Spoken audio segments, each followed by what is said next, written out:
And we're live. Well, I'm live. Peggy is over somewhere there. I'm off in the hinterland. But she has fetched me my wine, so we're ready to go. I have fetched you your wine. Yeah. You have a lot of wine there. So much wine. I was going to make Anybody a cup of remember tea, this? and you messed me up. We'll go make your tea then. I'm going to make coffee. It's my wine bottle.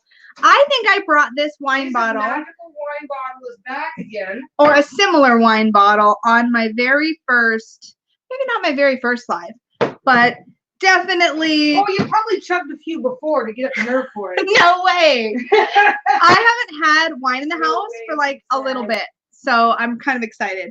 I literally went and got the wine when I decided to do this live chat. So, hello, Donna. Hi, Mary Grace. It's okay to watch it later. Hi, Jamie. Who else is here? Hi, everybody. Holly, Essence, Liberty. Hello, hello.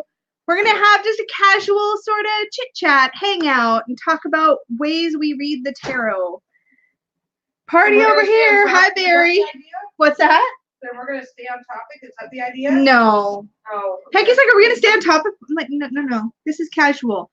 This is casual. I have wine. It's, it's just going to be what it's going to be. Hello, Artistry of Tarot and Tarot Cat Moon.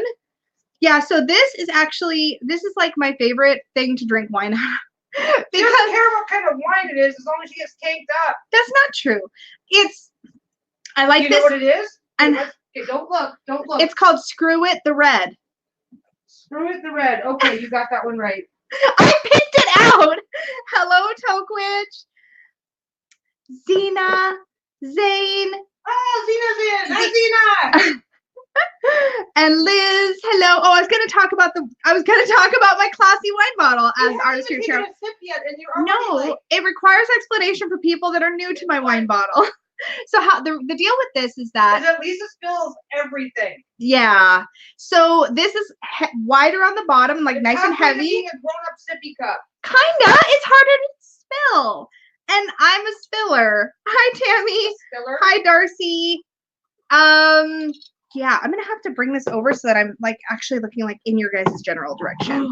Oh, that's so much better. Okay. Look at that wine just sloshing away in that bottle. It would already be all over the why table, I have hi, it everybody. in the bottle. Peggy says hello. I'm waiting for my coffee. Lisa, like, I'm busy, but hurry up. And I'm like, I'm busy. She's here exclusively to give me a hard time because that's what she likes to do. That's my job. Hello, Topaz. I am like really excited actually to host this chat because I think I have it in the description box. Let's see if I was actually prepared. I think I have it in the description box. I do. So Mary Grace Faroon made a video called #I am a fortune teller. And that was what prompted the idea for tonight's topic. Okay. You never told me any of this. You just said, because we're doing a live today and I want you in it. And I'm like, yeah, okay. If I tell you what the topic is, then you'll feel like you need to prepare. And you're better when you're unprepared. I'm just funnier when I'm unprepared. You're funny generally. Also, hands up anybody who saw our complete crap show of a walkthrough of the Lost Tarot of Nostradamus. Did anybody here see that? Bye, Barry. A crappy gift is the punchline. Okay, look, she didn't think it was a crappy gift until we tried to walk through it. Then all of a sudden, it's a crappy gift. If you haven't seen that yet, that's worth checking out because I brought Peggy along with me to a walkthrough and I'd never done that before. May not ever do it again. Yeah. That's what you just said too. Yeah. It was kind of a mess. Okay. But it's still a cool deck. You don't have anywhere to put that tea. You know that, right? You can hold it. It's fine. I'm not gonna hold your tea. Well, it's not my fault you put all this stuff in the way. Well, this stuff and it's not tea, it's coffee. It's caffeinated. You're having coffee? Yeah. It's only 6. Oh, it's only 6 o'clock. It smells good. You have wine. I know. Okay, I want both. I want coffee and wine. Oh, I perked you up because you were homesick. Oh, who's homesick? Oh, Fairy got it. Oh, Jamie saw it. Said it was hilarious. Topaz, Jamie, Ozark Oracle, Donna's here, Liz. Our warrior prince / princess is here. I decided to go with the prince because it's going to get really old sooner or later, it's going to start getting old. And after having such a great sense of humor about it, he deserves a title. So it's now the warrior prince. It's fine. I'm probably still going to call him the warrior princess. He could be the general of the queen's armies. So for those of you that don't know, the Toke Witch who's in the room right now is Zane. But the first time Zane ever came in the chat said, "Hi, it's Zane." I was like, "Oh, hi, Zena." I misread it. No, or was it you? One of us misread it. One of us did it. I can't remember now. Anyways, you take the credit. It's fine. I understand. Okay. ever since then, he's been Xena to me, at least. And it's been amazing. Yeah. Thank you, Liz. It's been great. So, oh, you've got coffee too? I'm just really excited to have wine. Yeah, watch it after this. It's funny. It's because we just kind of, it starts out a walkthrough and it ends a deck roast. It's like, it started off as a really cool deck to look at, and then it kind of ended up being like, this is kind of unusable. It's an awesome deck, especially if you're into Nostradamus, but it kind of turned into a shit show. By the way, I looked back because I wasn't sure. And did you watch it today? Is that I rewatched parts of it. The one, okay, you know how we realized that some of the suits had the stuff, the moons, the stars, the spheres doesn't. Yeah. It's like, oh, okay, so good luck on that suit. Yeah, okay, so this deck. Oh my God, we're still roasting it. Oh, Okay, I go can't watch help the myself. video. No, but like, seriously, this particular deck, you guys, not only are the suits kind of hard to read, but on top of that, they changed the name of the courts in every suit.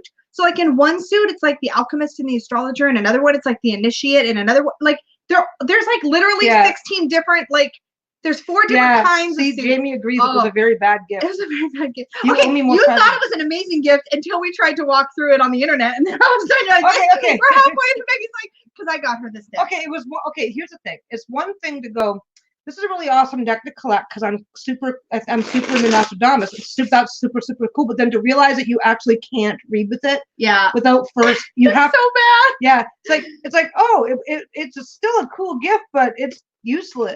The deck is really, really cool, but it's not the kind of deck I don't think anybody could like just whip out and start reading with. I mean, maybe I'm wrong. Oh, hi, Tarot Oracle. Nice to have you in the chat. So Alex Gay. Alex Gay, hello. I love anywhere with gay in it. We really like the gays here. Yeah. we're a gay friendly chat. We're a very gay friendly chat. My sister Lisa is going to get you know what? Did you guys nice. know that Lisa came out recently? I found out that she's gay. I love her anyway. Oh my God, you're such an idiot. I'm like, what are you saying?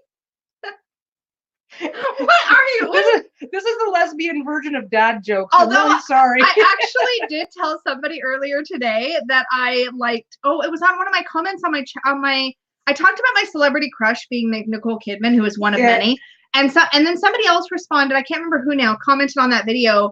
It was my celebrity crush. I talked about it's on my channel. But anyway, which you guys are all on. Somebody said that it was Patrick Stewart and Sean Connery, and I was like, I don't even like guys, but I kind of like those two. Well, there's a lot of boys that can. I love guys. I just don't want to sleep with them. Well, yeah, exactly. Like, Tarot Cat says that explains why they found the deck for $10 on US Amazon. The last time I had this much of a negative reaction to a deck, it was the what was that? What was that one with the what kind of art is Monet? Hi Trinity. What kind of art is Monet? What's that called? Impressionist. The Impressionist tarot. Oh my gosh. I was so excited when I finally managed to upload that one. Dustin is going to come screaming into this chat and yell at you. I don't think he has the Impressionist tarot. We will eventually get onto the topic. Is there a topic? Yeah, there will be, sort of, kind of. Maybe. Coffee smells really good, but my wine tastes really good. I have conundrums. It's fine. Alcohol poisoning? Caffeine. You're right. Alcohol poisoning sounds so much better. Kidding.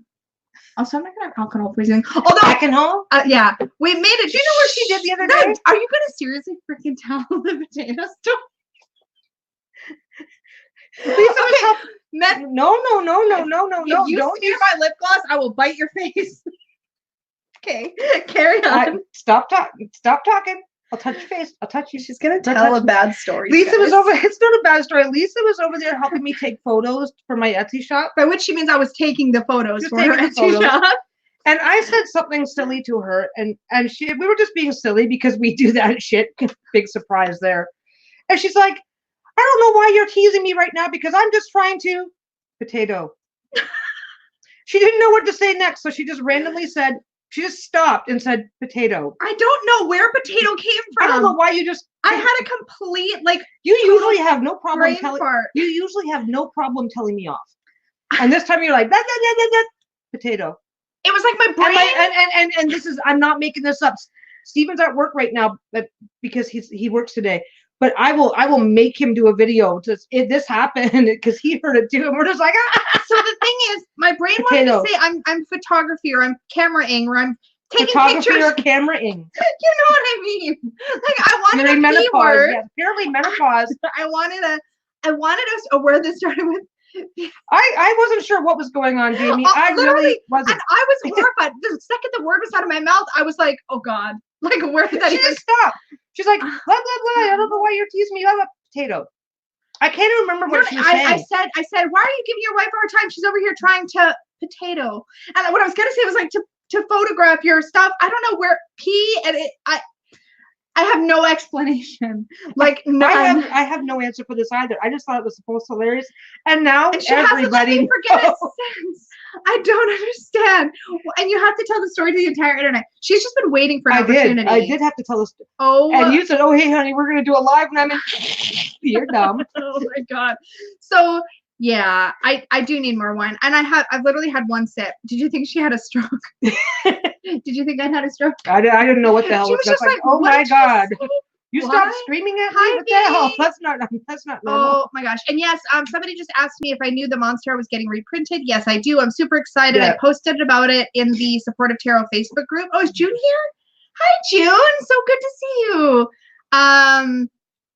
1970s Robert Plant and Kurt Cobain are my celebrity crushes.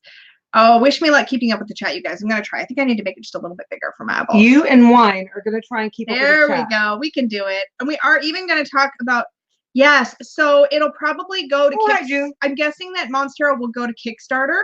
If you want to keep an eye on it, then keep an eye on Joanna Nelson's social media. So she posted her official, yes, it's happening, the reprint is happening on her Facebook page, which is, I think, just Joanna Nelson Artist or Joanna Nelson or something like that. So keep an eye on it. The new edition is going to have colored backs. I think they're like a baby blue color. So she teased that out in the image. Oh, sure, V-Love, we can collab. Just message me or email me. But don't expect her to get a complete sentence. I won't say potato on your channel. Potato. Oh, yes. What's in a Peggy bag? I missed it. Jamie's talking about something. Oh, you have a Monstera in a Peggy bag? Oh, Peggy did a Monstera embroidery for me. So, do you still have that file? I still have the file. If you want a Monstera embroidery, contact Peggy because she custom did one for me. You know where it is, right? I think I know. It's just on that corner of my tarot altar. I don't know, I do to come back empty-handed. She stitched it up specifically for my deck. She's gonna go grab it so we can show you. I've showed it on my channel before too. The bright circle one. Oh, that one. That's a good one for the Monstera. I love you. So, oh yeah, here, she's got it. Don't throw it at me because I won't be able to catch it. And you're one sip in. I've had exactly one sip. Look how cute this is. So she literally took the logo for me and like cleaned it up and then converted it to a, oh, you have seen it, Jamie. I feel like I knew that, but I wanted to show it off again anyway. So there you go. That's fine. I'm gonna have more wine. These ones aren't on my Etsy shop. The Sawyer's Path. If anybody's looking for Monstera, that's one I can do. V just asked, have you heard of the Sawyer's Path Tarot? Yes, I actually have, I think, the 4th or 5th ever set she created of the Sawyer's Path Tarot tiles, and I love them. I don't have the card deck because I got the tiles first. I met Jamie at Northwest Tarot Symposium last year, and I'm really excited because this year she's hosting a class at Northwest Tarot Symposium. So am I. I'm so excited. But so I saw. Is yours going to be any good, or is it going to be crap? Mine's going to be amazing. Why would you Do I ask have if to it's go? going to be crap? You're going with me. Potato? Are you trying to ask? Why are you trying? Because you make it so easy. Guys, Peggy really has missed picking on me on live chats. Does it show? Oh, I haven't. Thank you. Yes. So anyway, I adore Jamie, and she had her set of tiles with her, and I contacted her shortly after Northwest Tarot Symposium and was like, I need a set, and I love them. Speaking of which, if you are going to be at Northwest Tarot Symposium, or if you live near the Portland, Oregon area, Peggy and I are hosting a dinner at the Old Spaghetti Factory on the Thursday night before the symposium. If you can't find that event, I've posted the event in the Facebook group. I don't know if I posted the event on my community page on YouTube. Well, we did it as an event so that we know. But it's a public event. It's public. It's a public restaurant. Yeah. Menu options are pretty cheap. We put it together as an event because if we know in advance how many people are coming, then we will reserve seating for that many people. Yeah, exactly. So if you're going to be there, you don't have to be going to Newt's to come to the dinner. So yeah, it's good. Well, oh, Jamie might come to Newt's. There you go. That's awesome. Incromancy does look cool. I tend to be really picky about collaborative art decks. I'm just going do. You're only 5 hours away. I know I automatically inserted the only because apparently I'm like pressuring you. Oh my God, Donna, yeah, come on in. Oh, please, Donna. Oh, come visit. Come visit us. Bring meatloaf and Rex. I'm sure that go. Can you imagine? I'm literally picturing like a station wagon with Meatloaf's head out the window. Meatloaf is a cow, for those who don't know. Hi, Barb. That mental image is amazing. Hi, Barb. Okay, so go for it, Lisa. I already signed up for the Reader Studio, so not this year. Yeah, it's kind of like you have to pick what you can't do multiple for most people. It gets expensive, hey. Oh, and Dylan, Marg is in. Hi, Marg. Hi, Marg. So yeah, so we're just going to. That's the Thursday. Oh, Michigan, so far away. Yeah, so that's the Thursday. So if you start walking now, Fairy Goddess, you have lots of time. You have lots of time. Just get a good sturdy pair of shoes. Oh my God, Donna, if they only made diapers big enough for cattle. Yeah, I don't know how you manage that. I could make one. That's no. Okay, I wouldn't be putting it on anything, but nope. Oh my God, can you imagine Donna opens her mailbox one day and she's like, "Oh, look, it's a Peggy bag. It's a diaper. It's a diaper for my cow. It's a cow diaper. I can make that. I've got extra fabric. Hello, that Carmen. I can use up.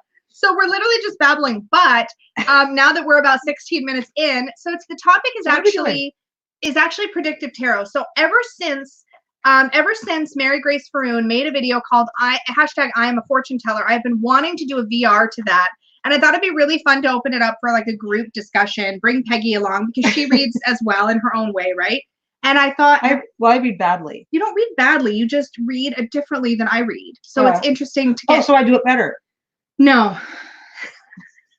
Okay, then. Glad we're clear on that. You literally goaded me. I know. It's fun. Anyway, so Peggy Pampers for cows, moo moo. Oh my goodness. So because I have to make one now. There's a fair number of us in chat. So if you want to grab our attention, make sure that you do the @supportive-tarot or type it in all caps. Yeah. So that we see it. But the question or the topic basically is about reading predictively. And I think here's my sort of intro to this topic. So I feel like the party line for a lot of people in this, especially in the tarot tube community, for a long time has been we don't read predictively. And I'm saying that in a generic way because that's what a lot of people say, including me. What I've realized watching Mary Grace's video, though, she's like, yeah, of course I read predictively. Yeah, of course I do. And we read towards what the possibilities are. Wait. Intro first. Okay. Then we'll debate. Fine. So the thing is that I thought Donna said thumps up. No, now who's having a stroke? Anyway, so no, I'm just the thing about this is that I think a lot of us, when we think, do you read predictively? What we hear is okay, do you tell people this is what your future is going to be? And I don't think that a lot of us read in that way. But what I realized when I was really thinking about this question is that as much as I say I don't read predictively, I totally do. So here's the interesting thing. There's a couple things I've noticed about me personally and my reading style is that when I'm reading for it all depends on the question and the querent or the client. So if I'm reading for somebody. You said queer. Querent. Oh, yeah. You said queer. You're so cute. And you're not even drinking wine. No, I don't need. I told you. I don't need wine. So what I've realized is that a lot of times when I read in person or if I read live, the reading almost always goes in a predictive direction and sometimes very blatantly predictive. So sometimes somebody's like, oh, is blah, blah, blah going to happen? And I'll be like whipping cards out and I'll be like, yes or no, because that's the question they asked me. Now, well, that makes sense because if they're asking a question and you're trying to give them an answer to the question, if you're not doing some form of predictive, then your only answer can only ever be, well, maybe. Exactly. And I personally think that as a reader, our job is to answer the question.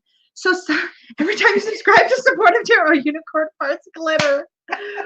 That is amazing. I need to go find a banner. Hold on. That's the best thing I've ever seen ever. Hi, T-Star. Excuse me. Off topic, how many hours a day are you handling your cards? Why are you hovering over that? Oh, no, I'm sorry. I was looking for, the chat's a little delayed on the StreamYard side, but I want to pop up that comment like right now. It'll. It needs to show up. It's coming. It's coming. There it is. There I need to go. put it on the screen. Wow, that was just a weird little. It Kind of hurt. Did it? Yeah. You don't seem to care. Just you and your wine. I'm curious. Okay, we can keep talking about this back and forth, but I want to know in the group, how many of you identify, if you read tarot for other people, how many of you identify as a predictive reader or consider your reading style to be predictive? Because for me, a lot of times I feel like, what should I do? I don't. I tried Peggy's to hit helping. I'm helping. But a lot of times, I'm not very good at that. Like my generic style is very self-worth based, is very personal empowerment based, healing based. Oh, hi, Marion. All this kind of stuff. And what my stock answers. Silver Moon's in. Okay, I'm sorry. That's okay.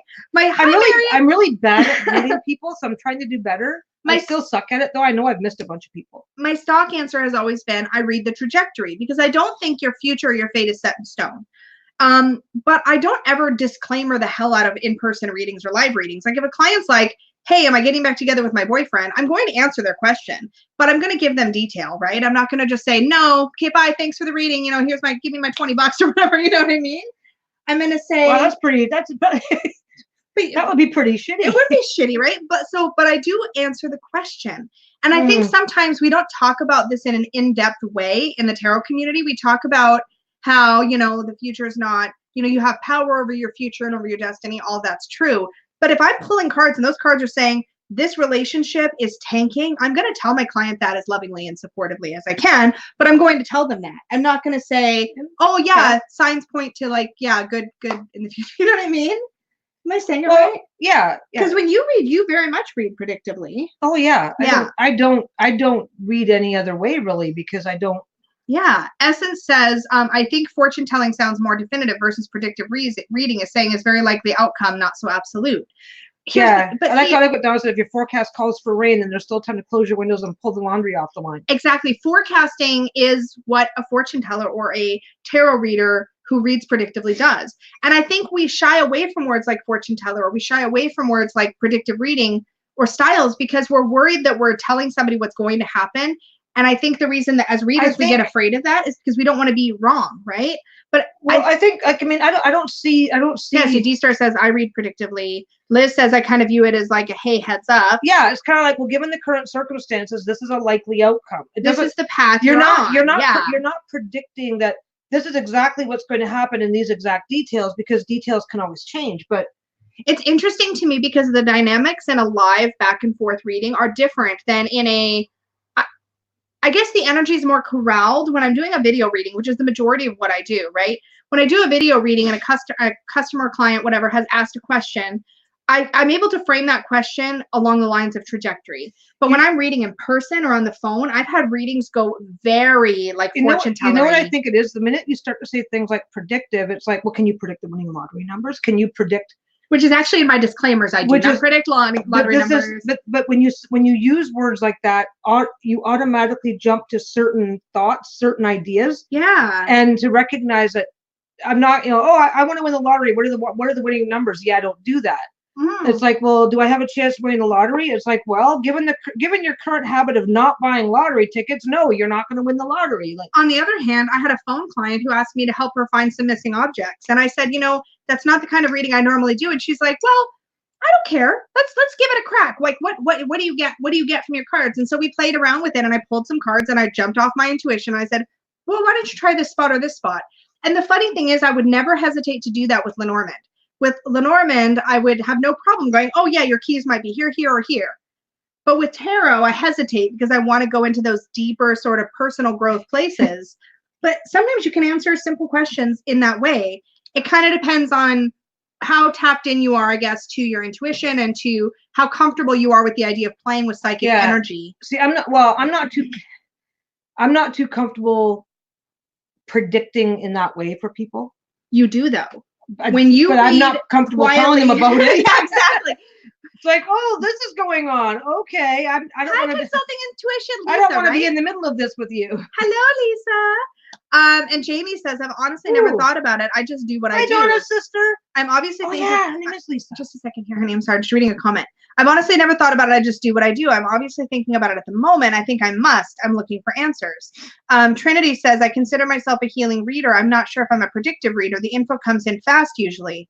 Yeah. I think when I'm not overthinking it, I'm not getting in my own way, my natural style does trend somewhat predictively because I feel like that's what the tarot does. I think that's exactly what it does. I think, and like I said, I think for me, what I'm zooming in on right this second is that when you say prediction, it's like they're saying the people when you use the word prediction, you're looking for people want to know when there's going to be a major earthquake, what the winning lottery numbers are, what the weather's going to be like in 6 months. Yeah. If I book my vacation on this day, what will the weather be like? It's like that's the kind of prediction that tarot doesn't necessarily do. Except it does. And here's what's interesting. It can. When I'm reading for in-person clients, those are the questions people want answered. And this is what Mary Grace brought up. I said broke up. This is what she brought up. Shut up. Potato. I'm going to murder you. This is what she brought up, and it's super true. Go get you a big when a client sits in front of me, they're asking very practical questions. Am I going to get this house? Am I going to get back together with my boyfriend? Is this person interested in me? The kinds of things that we on the YouTube often say, oh, I don't read like that, is exactly how you really need to read to serve your clients if you're reading the average person who comes for a tarot reading. And it just kind of has shaken up. When I did all those live readings in December, when I went out to the metaphysical shop and I was meeting with clients, it didn't even occur to me. I kind of stumble over the word clients because not everybody reads. I read for friends and family only. So querent. Sorry, I should be better at that. For me, again. That's how I say querent. That's how I say it. Yeah. You can say frickin' querent if you want. I say querent. I'm queering all my querents. There you go. You say potato too a lot. You know what? Okay, there was a few other questions. Okay, consulting. And so Lisa says, why do you feel more comfy predicting with Lenormand? I think the reason that I go there easily with Lenormand is because Lenormand feels like a predictive tool. It's a pretty yes/no without a whole lot of Lenormand's really good at yes, no. What are the nuts and bolts? It's very direct. Whereas I don't feel like Lenormand says, here's how you're going to work on your issues. I feel like that's what tarot is for. I feel like Lenormand is like, here are your issues. Like, here's the problem you have in front of you. And then tarot can help you break it down. I just saw Barb's comment. Yeah, we're in Vancouver. It's still going to be raining in 6 months. It's true. Yeah. Easy to forecast the weather here. Yeah, we're all turning into otters. It's great. V says, I helped someone find their hair bonnet, and I didn't think I'd be able to, but I didn't want to turn the question down. I used one of my handmade oracle decks. Yeah. See, exactly. And I have no problem telling a client, this is a little outside my wheelhouse, but if you're comfortable with me giving it a shot, I'll throw it out there just for fun. But I find that I often read very well that way when I get out of my own way. I think that Lenormand and tarot can be like this too. Like if you take, I wanted to use some examples. Oh, somebody else asked me before I do that. There, see, Consulting Intuition has it sorted out. Yeah. I predict I'm getting another beer. Perfect. I predict it will be cold when you reach into the fridge. Exactly. Somebody asked me how often I'm handling tarot decks. Probably a good 1 to 2 hours a day, easy. Atta girl, yeah. So I feel like, and there's different decks that I think work better for predictive reading than others, but I just have my Radiant Wise Spirit here.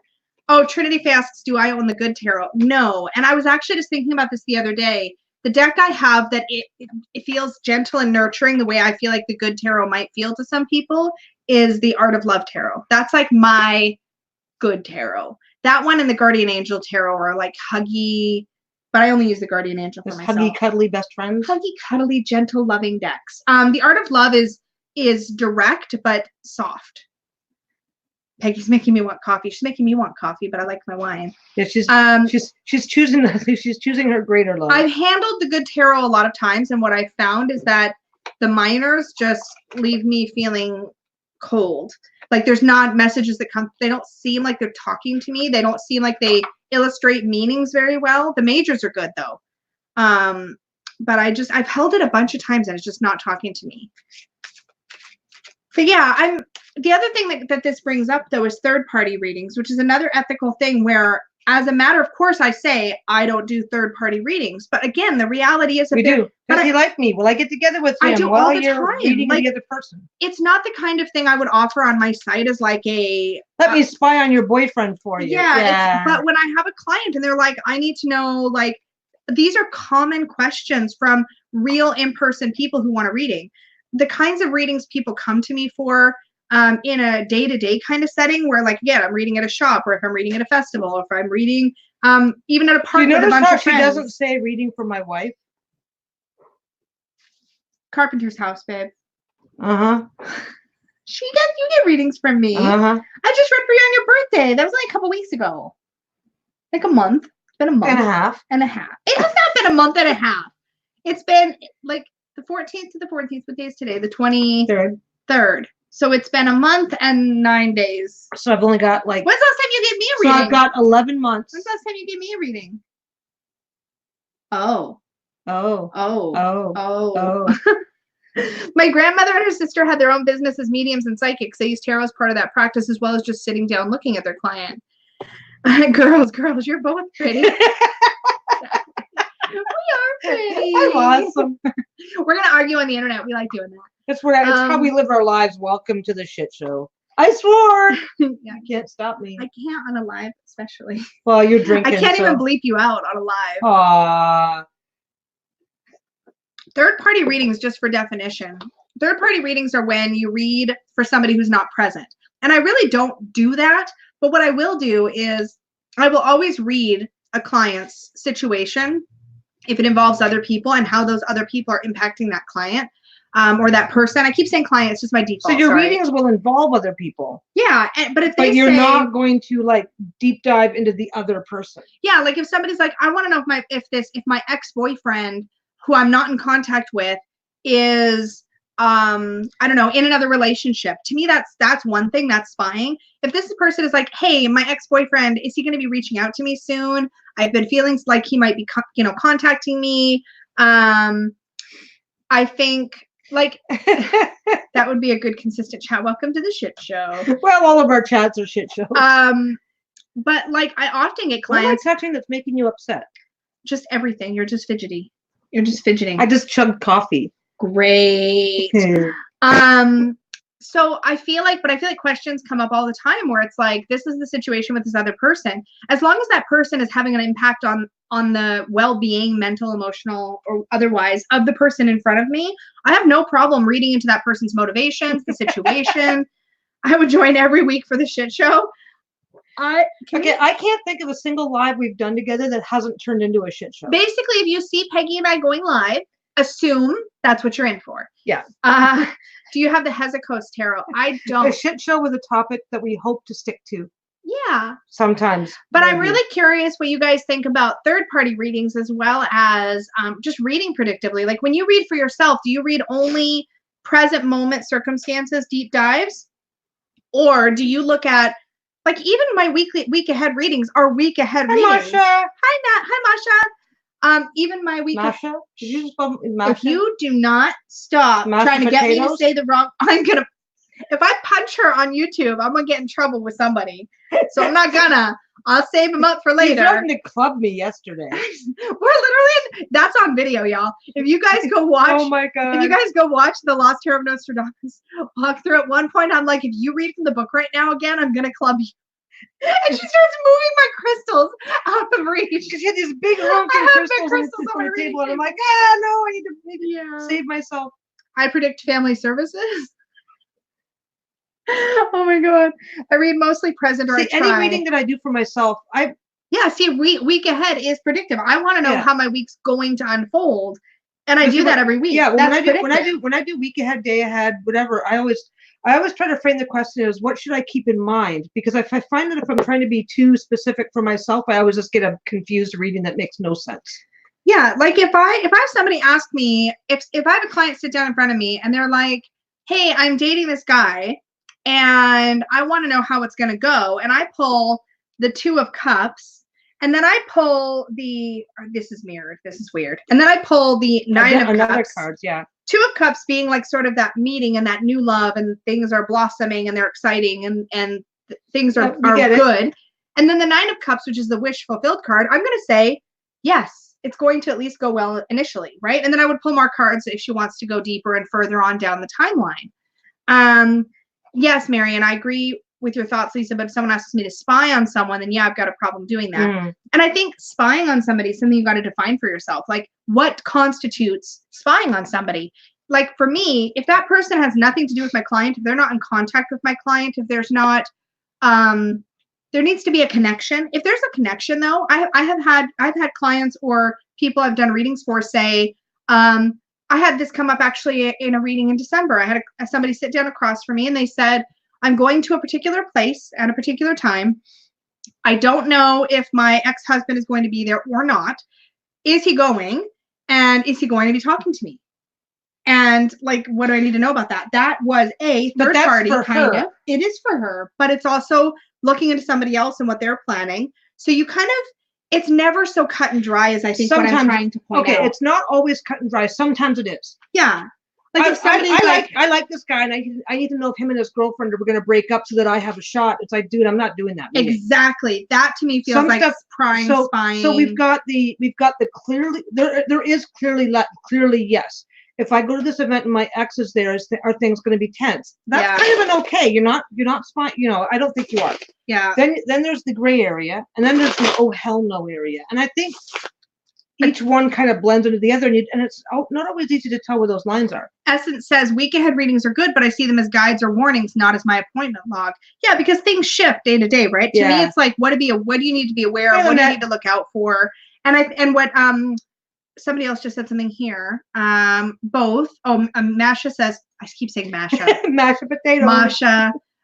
I'm just trying to work the word potato in. I read for thanks, babe. I read for the present and predictively too. Exactly. And somebody else said something similar. Week ahead always comes up no matter what I ask, and I'm like, hey, I didn't ask that. My tarot says tough shit. Tarot saying tough shit happens to me all the time. Like, you swore. Yeah. You keep yelling at me for swearing. On my free records, because those I don't want to have swearing on. I don't mind if it's on a Look at that stressed grin. I was like, hey, you're an idiot, and I'm mad at you. Know. I'm not mad at you. You're not mad at me. Oh, you got wine. You'll be relaxing in just a minute. As we speak. But like something like this, if you're reading in the present moment, it's like, wow, you've got a lot coming at you. But if you're reading this predictably, wow, you're going to have a lot coming at you. I mean, it's a subtle thing, but I think it's okay to warn your clients about what's coming down the pike, right? And I think if you're going to read for other people, clients, friends, family, and you're saying this is what looks like is coming your way, there's nothing wrong with that. I just think that if you're going to do that, my own personal ethics say that I need to give them the disclaimer that says, okay, something's coming your way. Just so you know, though, this is based on your circumstances as they are right now. It's a snapshot, and your destiny isn't set in stone. So you can make changes. Yeah, Donna says the spying type readings I do are when there's crap that comes up on the news and I want to practice. I love seeing how news stories play out when I've done a reading on it. And that's a really great way to practice, by the way. It's a really great way to practice. Or on celebrities or YouTube people you watch or whatever. I think that's a great way to practice. I really do think it's a great way to practice. Now, should you use that to your own advantage? That gets back into gray areas again. But yeah, I mean, I totally get that. There's a certain amount of tarot spying. We have to practice some way, somehow. Yes. I will also say that when it comes to my personal life, hi, Caroline. It is not uncommon for me to do readings on what is happening with people in my personal life to sort of prepare myself for how what's happening with them may impact me.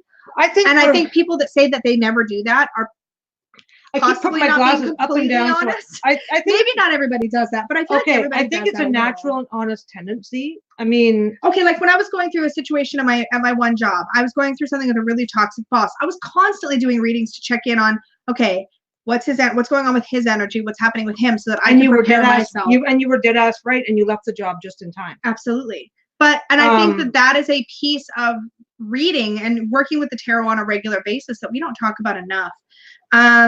Trinity Faith, Facebook groups have a lot of people that need answers and help interpreting their cards. Yeah. You kind of got to be careful with that, because I think sometimes groups become a place that people go to get readings, and it can become a little bit of an energetic drain. Yeah, it's kind of hard to describe. A lot of people. Hi, Katie. I appreciate how thoughtful and ethical you are about readings, just starting to learn tarot. I think the thing about ethics is this. You really need to define what feels okay to you. Ethics is a personal thing. And I think especially when we're talking about YouTube and platforms where people are very vocal, it can be easy to think there's a right way and there's a wrong way, that there's no right and a wrong good way and a bad way, a well-intentioned way and a bad-intentioned way.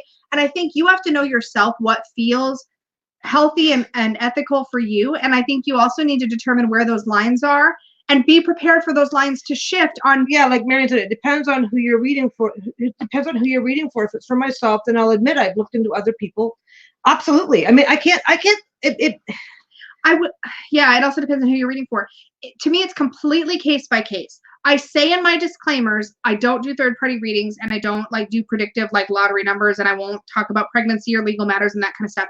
Standard disclaimers apply, but if I have a client, there might be subtle variations to those themes that I would be completely comfortable reading for. It's case by case, and every situation is different. And when somebody's sitting across from you and they're telling you their situation, the way that you approach that reading is going to subtly shift for that, at least for me, is going to subtly shift that person to whatever I'm comfortable with. Oh, what's going on with Buddha? What's going on with Buddha? Oh my God, we are so behind. So behind. I hope he's okay. Oh, we'll find him a good family. Do you have to rehome him? We need to know what's happening. We need to know. Well, since I know there's a bit of a delay, Masha says, I do not get the spying one, so I get asked the question that makes me cringe. I get the clearance to rephrase the question to make it more in line of actions for them to take, etc. I'll often gently guide a client to what I'm comfortable reading for rather than asking them to rephrase. That's how I would handle it. Mm-hmm. So when it comes to, you also have to be willing to walk away though and say, I'm sorry, I'm not able to. You do, but I will say when I'm faced with a situation like that where I'm not comfortable, what I'd say is, well, here's what I can do for you. Instead of focusing on what I can't, I'll say, somebody says to me, oh, I want to know blah, blah, blah, blah, blah about my ex-boyfriend. And I'll say, well, what I can do is I can look into how the lingering effects of that relationship are having an impact on you and whether or not it would be good for you to pursue something should there be an opportunity in the future. I can do that. And so instead of telling them how to rephrase their question, maybe, I kind of gently steer them towards, here's what we can do for you. Here's what I can do for you. But like for me, because you do, some of your readings are professional readings for which people have paid you, and it kind of changes the rules a little bit. The dynamics are definitely for me. different. If I'm not comfortable, it's like nope, and I don't need to fix this for you. So that because yeah, it's very true. If you're reading for friends or family, if I'm reading for friends, nah, it's like no, I'm not doing that one. Figures, and I can still talk to them about it, but. Oh, Trinity Faye says, I did do readings for free on the Facebook groups just to help and practice the skill in the past. You're right. Some people will be a little draining, but most just said, thank you. I enjoyed it. Yeah. I love doing free readings for exactly the same reason. I like doing, Buddha's fine. He has to go live elsewhere. He's been running off too much and nearly got shot. Oh, I have him pinned up right now. Yeah. You know what? Good for you for doing what you need to do to make sure. We've had to make difficult decisions with pets in the past where our lifestyle changed, no fault of the pet. And it's like, you need to go where you're going to have a better circumstance. I'm sorry. Well, at least he's okay. And good for you for making the tough decisions. Bye, Lisa. Thanks for hanging out with us. Bye, host. Hello, Pomona. Hello from Ontario. Ooh, we both said that like I'm literally from Ontario originally. Sync. Peggy's from Southern Ontario. Southern Ontario, St. Thomas. I think it's easier to maintain certain boundaries. Churches and bars, lovely town. How do I say this right? You can maintain your boundaries with professional clients, reading clients, as well as with personal clients or personal querents. It's just as important to maintain your boundaries in both ways, but how you approach it is going to be subtly different based on who's in front of you. Well, I think basically, I don't know. For me, it's really, really simple. It's like psycho hose bees. Short for psycho. Donna. Now that is a term of affection. Hi, Brant. We're talking about predictive reading. We're talking about third-party readings and kind of how you approach those kinds of things with people when you're reading for them. I think it's hard though. I think it's a multifaceted conversation because not everybody reads professionally, which is totally and so the conversation, if you're reading professionally, you basically have one set of rules, and if you're going to read professionally, those rules need to be pretty clearly defined. If you're reading on a personal level, then it kind of changes the rules a little bit, and you get a lot more gray area. Marian says, very, very rarely do free readings, especially in Facebook groups. Free readings in general, I found the person asking for the reading do not place as much value on the reading. That can be true. I think free readings is an amazing way to practice because you get real questions. You don't. I like doing tag team tarot. We need to start doing that I again. love That tag was fun. team tarot, and I'm gonna probably bring do some guest tag team tarots too, and partner up with some folks. Bring them on and do tag team with. We just need to find the time for that, because to do tarot live on YouTube does take a. It's a little. Hello, how are you doing, young man? I personally think giving free readings is super fun. I think you need to set boundaries around your time and your energy, but I think that as long as you're comfortable doing that, it can be really good. Brant says, oh, not into third-party readings unless the person knows about the reading, or if someone asks a question about a third party and I know the reading won't be discussed with that person. Yeah, and this is the thing, Brant, I was talking about, is that when I'm reading, when I've got somebody just sitting down in front of me, third party gets a little blurrier, and how I define that changes person to person. Like, my main general rule of thumb is if I'm reading for somebody that's having no direct impact on that client or on that querent, then I'm more likely to say I'm not comfortable with that, or here's what I can read for you about this situation. Yeah. But if somebody sits across from me and they're like, this is somebody that has had a big impact on me, I need to know what's going on so I know how to move forward, there's gray area there where I'm perfectly comfortable doing third party readings. Yeah, Bruno needs cuddles because he needs cuddles because. Yeah, little boy. It's been such a rainy, miserable day here that they're just finally starting to wake up now. Donna, they slept all day. I'm sure your heart is like, ugh. Yeah. I feel like it's hard to gauge the energy of a third party. And I think part of it is that we just say, I don't do third party readings, and we don't define it, right? Like, we don't say, what do we mean by that? It's hard to define it because no matter what thing you say, there's always somebody looking to push that a little bit further, or they think that they qualify for an exception or a loophole. So being static in what you will and won't do just makes the conversation easier. I've learned that I can't have hard and fast. Sorry, Essence. You can watch it back later. And you're studying John D. like homework. Oh my God, yeah. You know what? I haven't done 5 facts yet. I'm not sure if I'm doing this instead, so I'm not sure if I'm going to have time for it today, but there might not be a 5 facts. There might not be a 5 facts this week, but I've got to start studying him because I honestly know less about him than a lot of you guys. Just so you guys all know what we're talking about, Peggy has a YouTube channel called Peggy's Paranormal Ponderings. Right. And she has a live chat, usually weekly on Sunday evenings. And this week, the topic is John D. So that's what she's talking about there. But Brant, I was actually going to ask you. So you said you feel like it's hard to gauge the energy of a third party. So let me ask the group this question, and anybody who's comfortable asking can answer. If you have a client, let's say you're reading at a public event somewhere, and you have a client or a querent or a friend or whatever that sits across from you and says, look, me and my boyfriend have recently gone through a really difficult time. And, he's just contacted me. He's asking me, if I'm interested in getting together. What are his motivations? How would you answer that, or how would you address that with the client? Would you do that reading? Would you not do that reading? Because I would do that reading. I would do the reading. I think that's one of those areas where I'd be like, this person has a possibility to impact my client. That energy is directly affecting how they're going to move forward. See, I would do the reading. That to me is okay, but like if the card, depending on what cards came up, there may be information in the cards that I would not tell them. I always tell my clients what comes through, with very rare exception. I would be open to it. So then let's say we were reading for this person and I get the 4 of Cups and the 5 of Wands. Now I would say, maybe this person's just coming to you because he's a little unsettled in his own life. The 4 of Cups, he's feeling a little bit bored with his current situation. He may not be coming at this because he's really interested in getting back together with you. He might be coming at this because he's dissatisfied with his current situation. And then I get the 5 of Wands and I'm like, this is about winning for him. This isn't about really wanting to reconnect. These cards don't give me confidence that his motivations are good. So like, that's how I would kind of handle a situation like that, right? I'd be looking at what's in my client's best interest. And so to me, that doesn't feel like spying. To me, that's like, how is this person's energy or input going to affect this person? But that's very fortune tellery. And some people don't like that or frown on that. Trinity says, I would do the reading explaining that the future is not set in stone. These are possibilities. However, I would tell them the truth about outcome. Yes. Yeah. Brant says, I would reframe the question to be more like, how would getting back with my ex affect me? And is this something I should consider? Holy Jesus, Buddha got a mile away. Oh my God, Donna, that's scary. Well, Buddha's having a good time, but it's not a safe area because of hunters. Yeah, that's scary. Yeah. And I'm assuming people protecting their chickens and stuff too. I'm sorry. It's hard to separate from your babies. And Brant, this is exactly what I mean. Like, I think that's a valid approach. and this is where we all have to define this for ourselves, right? Like we have to figure out where our but the thing is that I think the thing is that we all read predictively, even when we really don't think we are, because it really depends.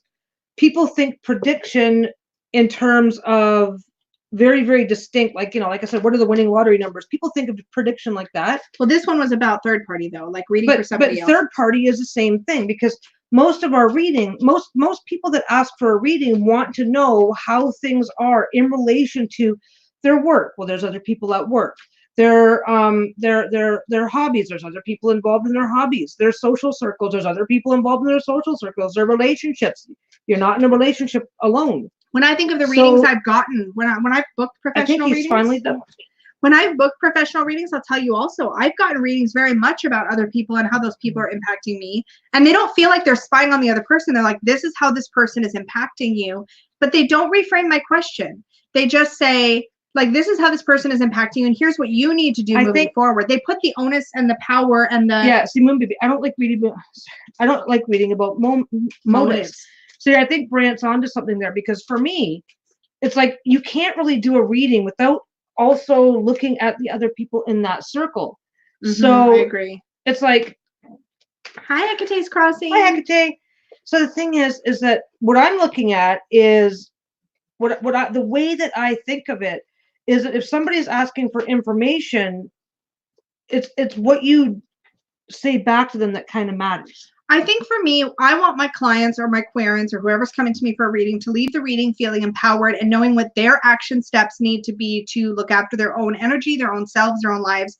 So my reading is always going to be focused on that, but I'm also not going to shy away from asking the question that's asked of me. And it's an interesting conversation. It depends on the question. It's an interesting conversation because I find that my perspectives on all of this have shifted dramatically the more I read for paying clients and paying querents, because I found that the average person reaching out for a reading, they don't care about the process, and they're not always coming to you for a personal development reading. They're coming for like, hey, I'm in this sticky situation and I need to know how to move forward. Okay. Here's an example question. This might be... Ooh, let's do example questions. Okay, an example question with an example answer. Okay, so guy comes and says, I want a reading. I want a reading. My girlfriend and I aren't getting along, and I want some insight into what's going on.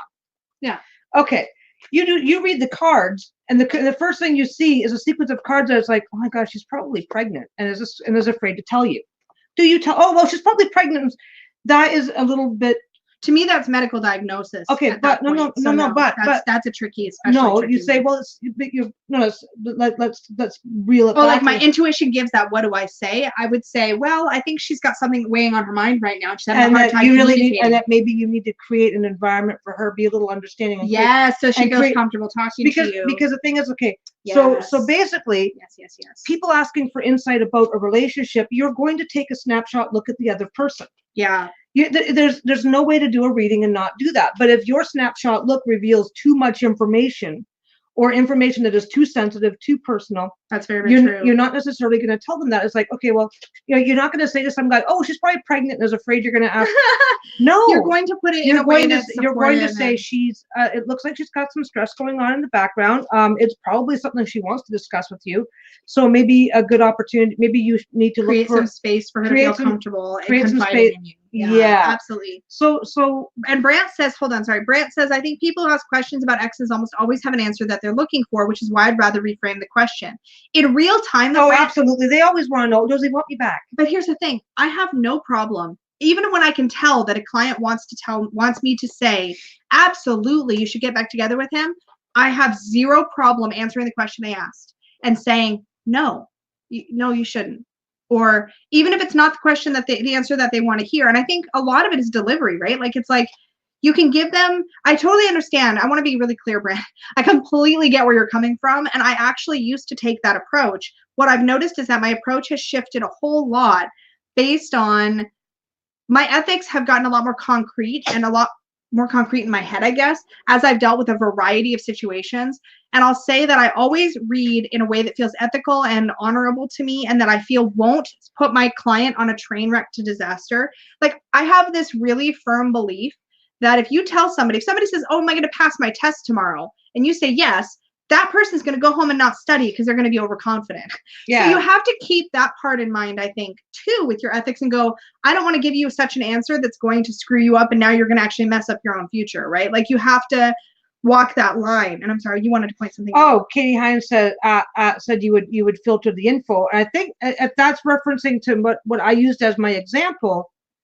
And yeah, sometimes you need to filter the info that you're giving back in order to stay on the right side of the ethical line of not spying on third parties. I'm going to share actually a really intense story as an answer to Katie's question, because this is something we don't talk about enough in the tarot community, I think.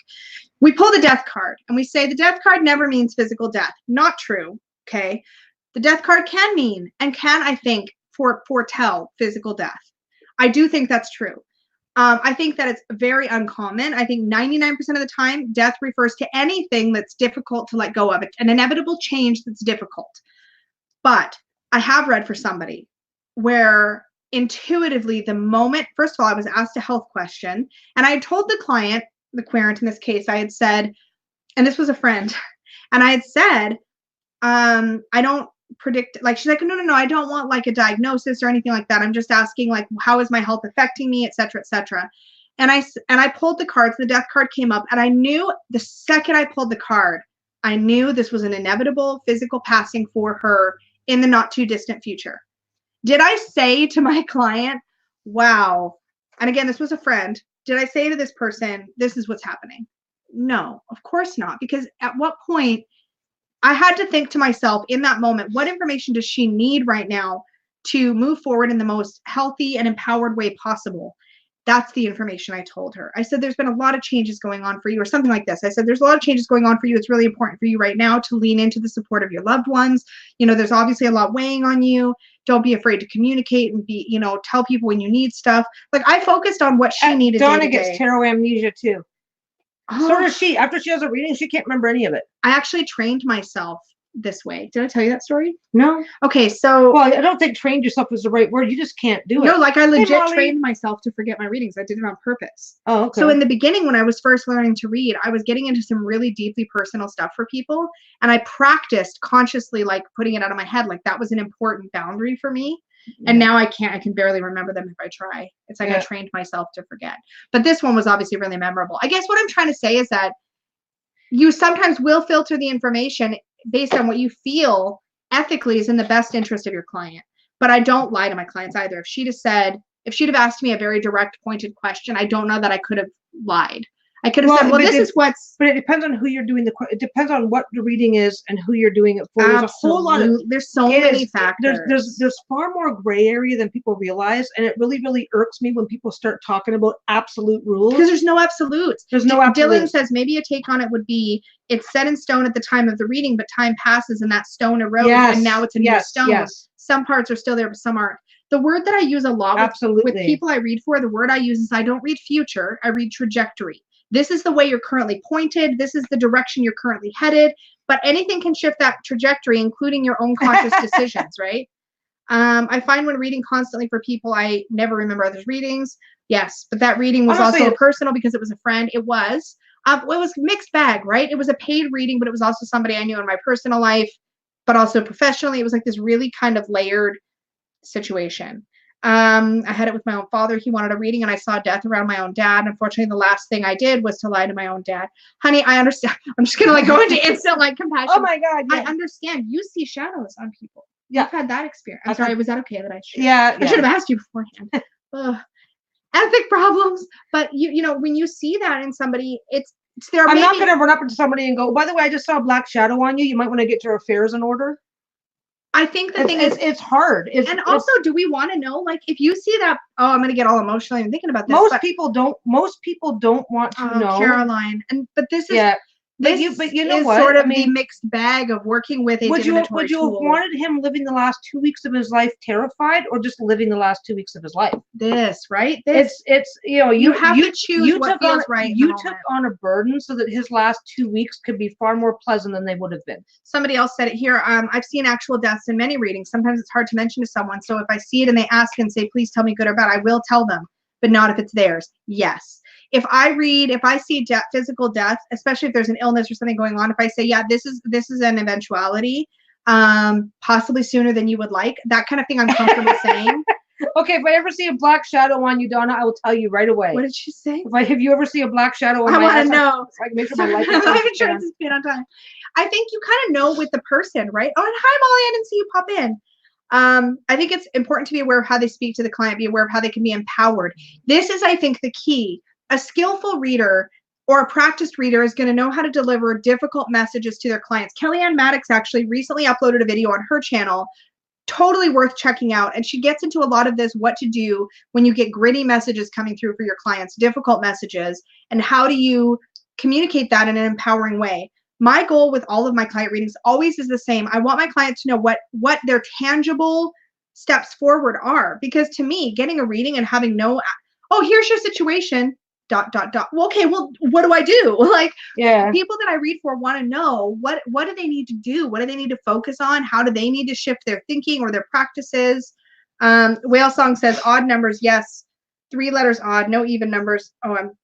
Are we talking about reading with? Yeah. I kind of got lost. There's so many people. Thanks for hanging out with me, guys. I don't think I've ever really done a definitive yes/no reading because I don't like those readings. It just you can turn a yes into a no by your actions. You can turn a no into a yes by your actions. But I think you can answer that question. I can answer what the tendency is. I say to a client, if somebody asks me a yes or no question, they will at some point in that reading get a yes or a no. But that's gotta suck down a yeah. But they will also they'll get a yes or a no, but they will also get this is based on where things currently are sitting, right? Here's what you can do if you want to shift course. One of my favorite readings is here's your current trajectory, here's where you want to be. Now, how do you shift your current trajectory to get there? Yeah, I like that. And that's my favorite. Am I going to pass the test? Yes or no? Well, if I tell you yes, you're not going to pass the test because you won't study. Yes. If I tell you no, then you're going to be so bloody nervous and terrified that you're going to,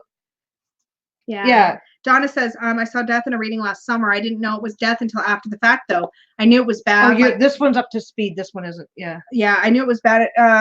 Like cancer bad, but I didn't get that it was death in the moment. Yeah, and a lot of times you won't, especially if you have a personal block around that particular situation or that person.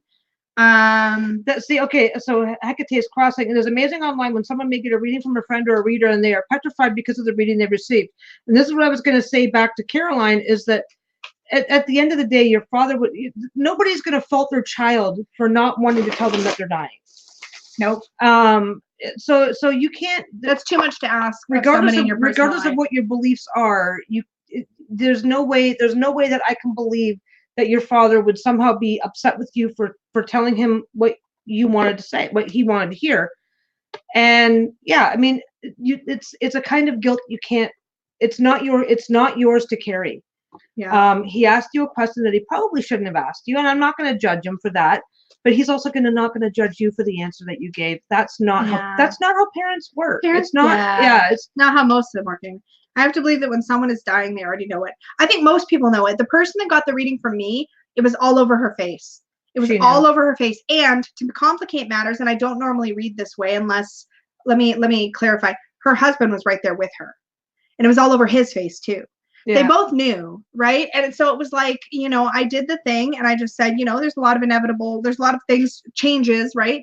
But when you're in that situation, if you're really tapped into your intuition, you'll know whether it's appropriate to say something, anything, nothing, to reframe it, to how you're going to empower that person moving forward. I think a lot of tarot reading for other people comes ultimately down. Why are you down shuffling cards? Because for examples or just to keep your hands busy? Yes. Okay. I have pulled a couple of examples, but it's also just because I like to fidget. But I think if a lot of tarot reading in general, skillful tarot reading is really just about trusting yourself. If you trust the first things that come out of your mouth or that pop into your mind when you're pulling cards, you will give your best readings. At least that's been my experience. You know what I found? Okay, Katie Hines says, I have a private therapy practice and sounds like tarot could be a good tool for self-exploration, but not necessarily divination in that context. Agreed. One thing I like doing with tarot cards is to pull a card, because one thing that we do not do is contemplate ourselves or situation.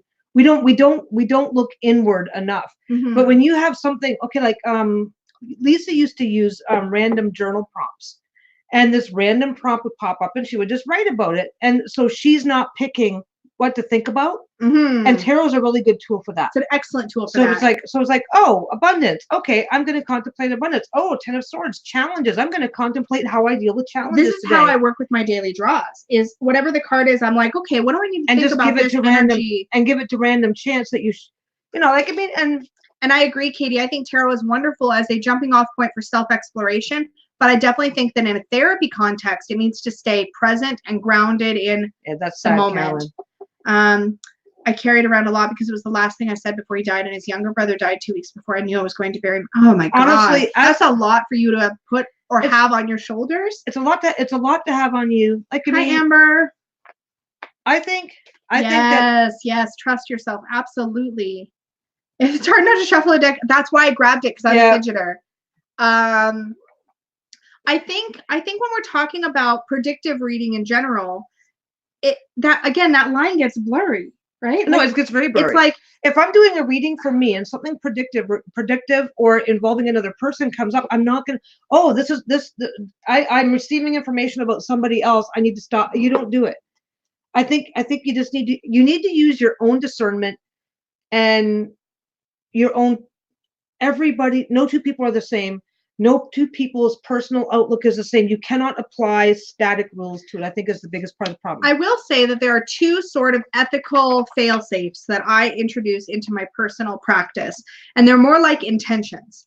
I always, with any reading I do, personal, professional, it doesn't matter, I always hold the intention of giving the client the information that will serve their highest good. It may not be the thing they want to hear, but whatever will serve their highest good, that is what I want to deliver. And I always close my professional readings with, I as always, like, I hope this reading serves your highest good. But you know what? You close every reading with that, whether you're doing it for friends and family. No, that's what I'm saying. You always focus on that. So that is one intention I hold. And the other intention I hold, and I think this is something we also don't talk about a lot, is before I read for anybody in person or online or whatever, I visualize in my head. I taught myself this decades ago, but I literally, decades. Okay. Actual decades. I'm just kind of hoping you'll just stop and randomly say potato. Okay, anyway. I think I told you this already. I'm sure you know this. You must have. I mean, but I always picture a dark brown room with like a spotlight in the center of the room. And this is a very detailed visualization, so I'll try to keep it short. In the center of the visualization is like a pedestal. And to me, that's like the place where me and the person I'm reading for are going to meet and have a conversation, right? That's what the reading kind of is. Mm-hmm. Now, I've come out of my own door to come into the center of this room, and my client or my person I'm reading for, my querent, has their own door. And so before I read for anybody, it takes me like 3 seconds to visualize this, right? I visualize this room. I visualize crossing the room and knocking on this person's door. And inevitably, this will tell me how much I'm allowed to look into this person's life, because that person in my visualization, this sounds really silly, but just bear with me. That person will either kind of not open the door at all, or they'll crack the door open, or that door will be flung wide open and they'll step into the room, or like there's all kinds of ways that door interaction happens in my visualization that always tells me how the reading's going to go. Yeah. Because I've had clients or querents or whatever who have flung their doors wide open and the readings have been fantastic. And I've had clients who have like refused to open the door and the readings have only gone surface level. Or but sometimes it's the same person, because the question changes how wide you're going to open that door. Yes, exactly. So now here's why I created that visualization, is because when I was new to reading tarot, one thing I was really afraid of, because I kept making people cry. I would do readings. I would do readings and people would cry. And I was like, shit, am I going further than people are ready to hear? Am I doing more than they're prepared for? And I created this visualization as an ethical consent asking. It's like an energetic, is this okay that I do with every single client? And even if they're not aware of it, to me, it's like, it's my way to say, how much are you ready for? Well, you know what? And you have to bring your own boundaries to the table, because sometimes people come to the table with no boundaries of their own. That's very, very true. Like they're, but I use this visualization as a way to know that I've at least energetically sought the consent of this other entity that I'm working with, this other person. And it makes me feel like I'm not going to push them beyond where they're capable, because they get to decide how much they're going to open the door or close the door, or if they're going to come in the room or they're going to stay. And I'm getting goosebumps when I talk about it, because I've been using it. I just remember being so afraid I was going to push people, because when I do readings, when I get really intuitive, Oh my God. Yeah, you just go. I've gotten really deep, and sometimes people don't realize what they're in for. I just read for our son's girlfriend for the first time. Oh. And I told her all of my usual disclaimers. I was like, look, this stuff can get really personal, can get really intense. You're welcome to like stop at any point. We can step away from a topic. We don't have to dive down these roads, because you never know. I've done readings where suddenly I'm like noticing that this person has abuse in their background, or this person's had this trauma, or this person's had this really intense experience, and it comes to me intuitively. And I never want to throw that at somebody without. Yeah. Well, as Donna points out, that if someone's ready to part with their cash to get a reading, chances are they're pretty open to knowing what's up. Sometimes, and I've had this more than once, they want to test you. They want to be like, I think this is all crap, but here's my $20. What can you tell me? And I can always tell by the fact that they don't really open their door. They just want to know, right? And sometimes what's interesting is that as you're reading for somebody, that door gets a little more open and a little more open. Oh, hi, Jennifer. She says, I have a friend who energetically reaches out to me first before texting or calling to see if it's a good time. So considerately psychic. Yeah. I think that's the thing, is I want to be, you can ask somebody their consent. You can say, hey, are you okay with me going real deep? And they'll say, sure. And then you come to find out they're not prepared at all. Well, I kind of believe that if you've got the balls to ask the question, then you really need to be able to accept the answer, which is fair. But that's again, everybody. But you know what though? Everybody brings their own rules to the table. And I have this very spiritual approach to the tarot, and always have. Oh, so the 4-month-old is sick. Aww. What's his name? What's his name, Trinity? Hi. Yeah, what's his name? We'll wave at him. And just because someone thinks they are ready for change doesn't mean they're ready to make the change. Yes, exactly. And and I think it's a fine line, because if somebody's already putting off all of those vibes that says I'm asking the question, Bingo, but I don't actually want the answer, and you can tell. And I'm very empathic, so for me, making sure that I don't go too deep. That visualization helps me to create that energetic boundary around the conversation. Wow, Jamie said, my mom was an amazing reader. She wasn't of our generation that does all these decks. She burnt her deck after a reading for someone once. Wow. Yeah, that's a... Yeah, hi, the grandson. Hello, grandson. A lot of times spirit guides will bring forth into needed and halt what people aren't ready for.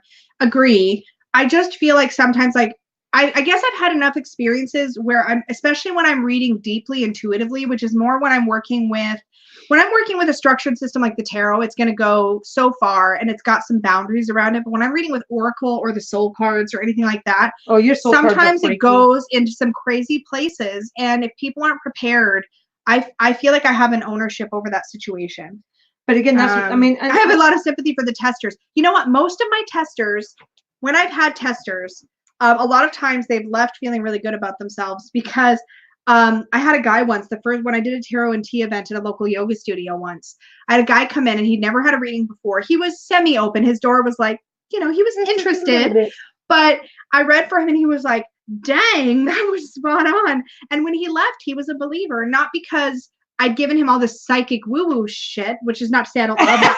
I love me some psychic woo-woo shit, don't get me wrong. But I had like laid it down with like, here's your situation at work. Here's what you got to focus on. And he was like, whoa, okay. You are really good though. If somebody just wants a matter of fact, okay, just get to the meat of it. Here's the matter of fact. You're pretty good at you pick up on that. Really Marion, quick. Can you still easily buy the soul cards? Yes, I have soul cards 1 and soul cards 2, and I've mixed them into a mega deck, and they are amazing. If you really want to start playing with your intuition. Hi, Hysteric Blue. Pretty new here. Just wondering if you've done any videos on how to foster your intuition. I really need to do more talks on this, but I haven't really done a lot of specifics. Intuition is weird because I mean, you have intuition, but you also wait have... for me? I'm like, hi, Trinity Faye Tarot's grandson. Hi, the grandson. I know. Is he getting all fussy? Poor little guy. It's hard when you're not feeling good. It is really hard when you're not feeling good, especially when you're trying to babysit and trying to watch a video at the same time. And... Molly says a lot of times people want to pull on one specific thread but isolate it while keeping the others intact. Yes. But inner work doesn't work that way. It's all a spider web. It's all interconnected. I was just going to say you cannot pull this one without these ones over here all shifting. It's connected. It's the interconnection of it. What I was going to say about intuition, one of the things that I've noticed is that, okay, tarot is its own specific tool that works with intuition, but there's other ways to use your intuition.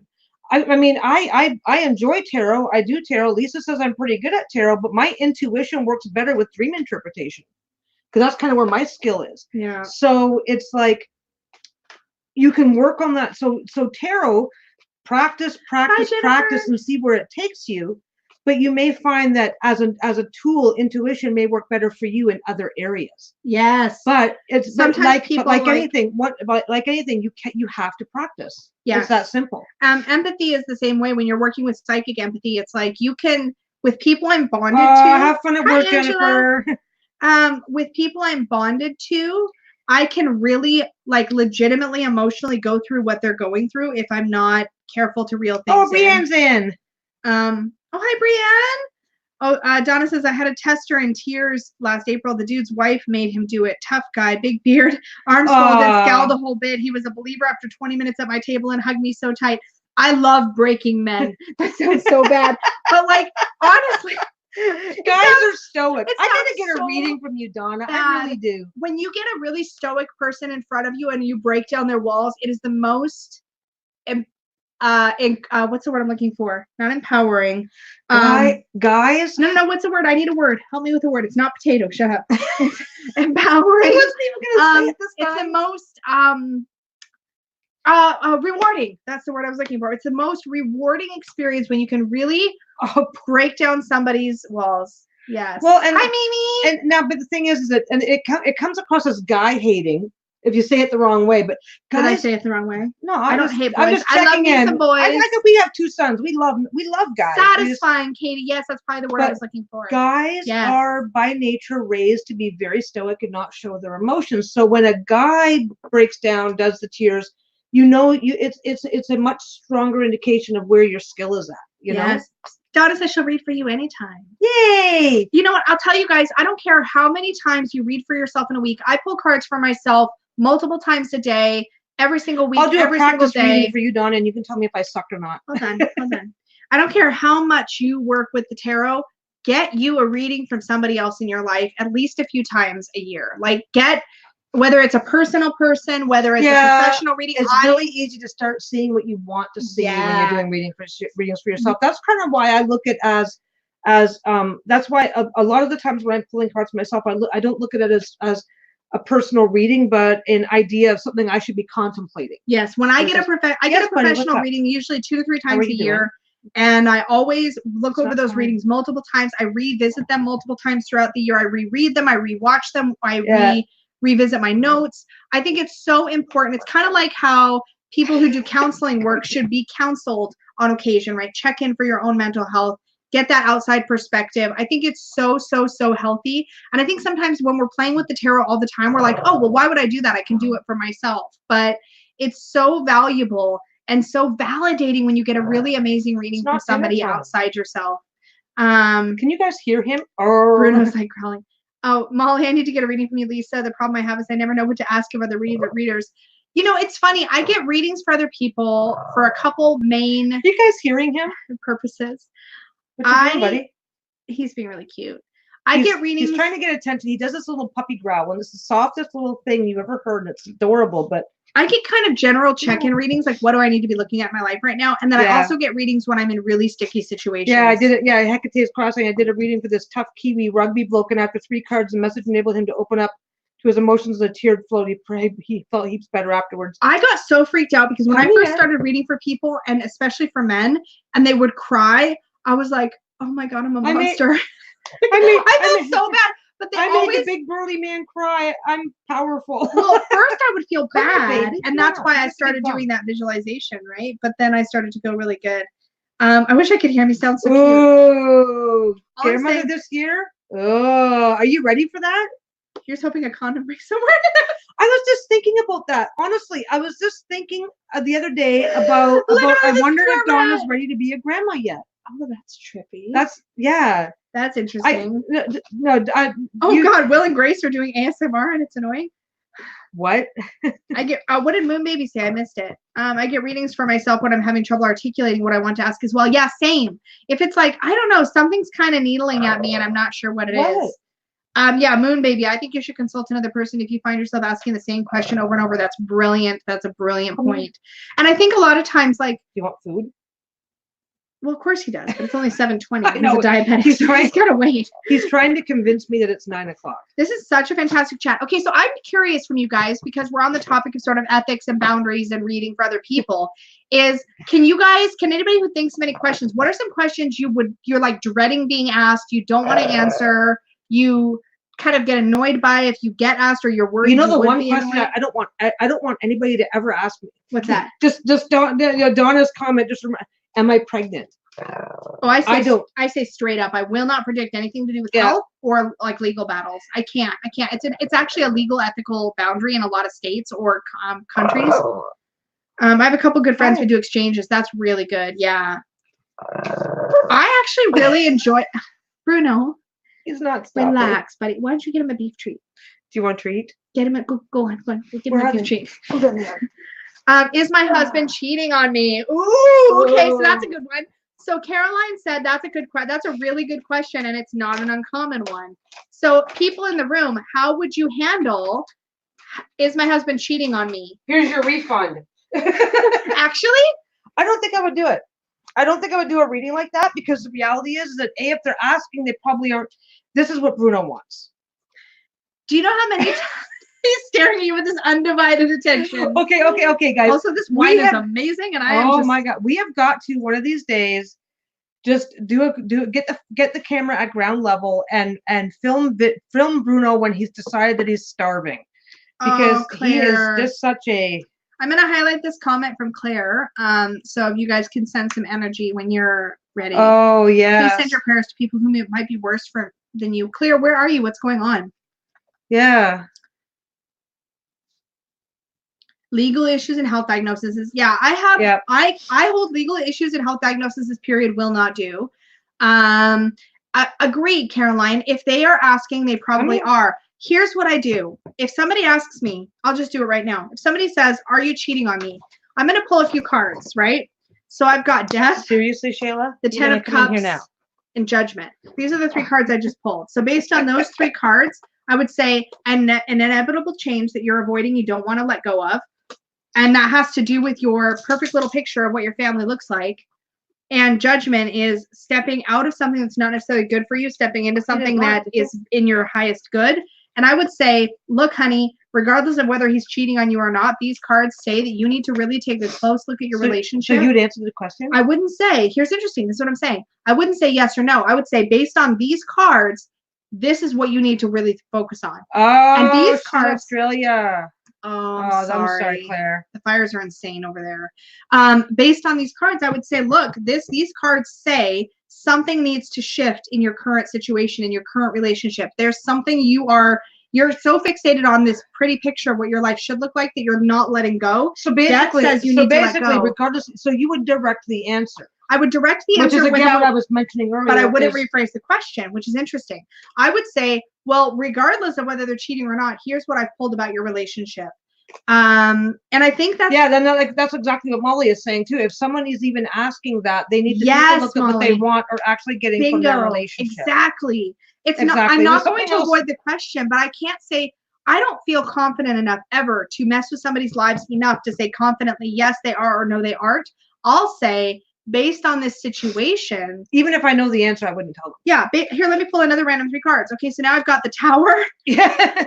Well, hell yes. Okay, now I've pulled the Tower, the Six of Coins, and the Five of Pentacles. And it's like, okay, well, something in the relationship is breaking down regardless. You're giving more than you're getting in the relationship, and you're feeling left out in the cold. So whether your husband is cheating on you or not, you're already unhappy. You're already unhappy, and that's what you need to address. So I think this is kind of how I handle questions like that, right? What was the other question that somebody said that they were dreading? Twin flame questions. Oh, you know what? Now let's talk about twin flames for a second. How do you all feel about twin flames? I don't want to judge anybody else, but I find it very, very difficult to think of that as anything positive. Yeah. I understand the concept of twin flames. It's that, but Claire, please be safe. But you know what I visualize when I see the twin flame thing? I visualize a candle with two moths. Wow, that's a really powerful visual, isn't it? That's how every single time somebody says twin flame, I see two moths going into the same flame together. You know what, Ethany, I was at a book signing. I get it, but I don't think of it as a positive relationship to have. I was at a book signing she was doing live readings. I'm going to totally bounce you guys over to Ethany because she answered questions like this beautifully.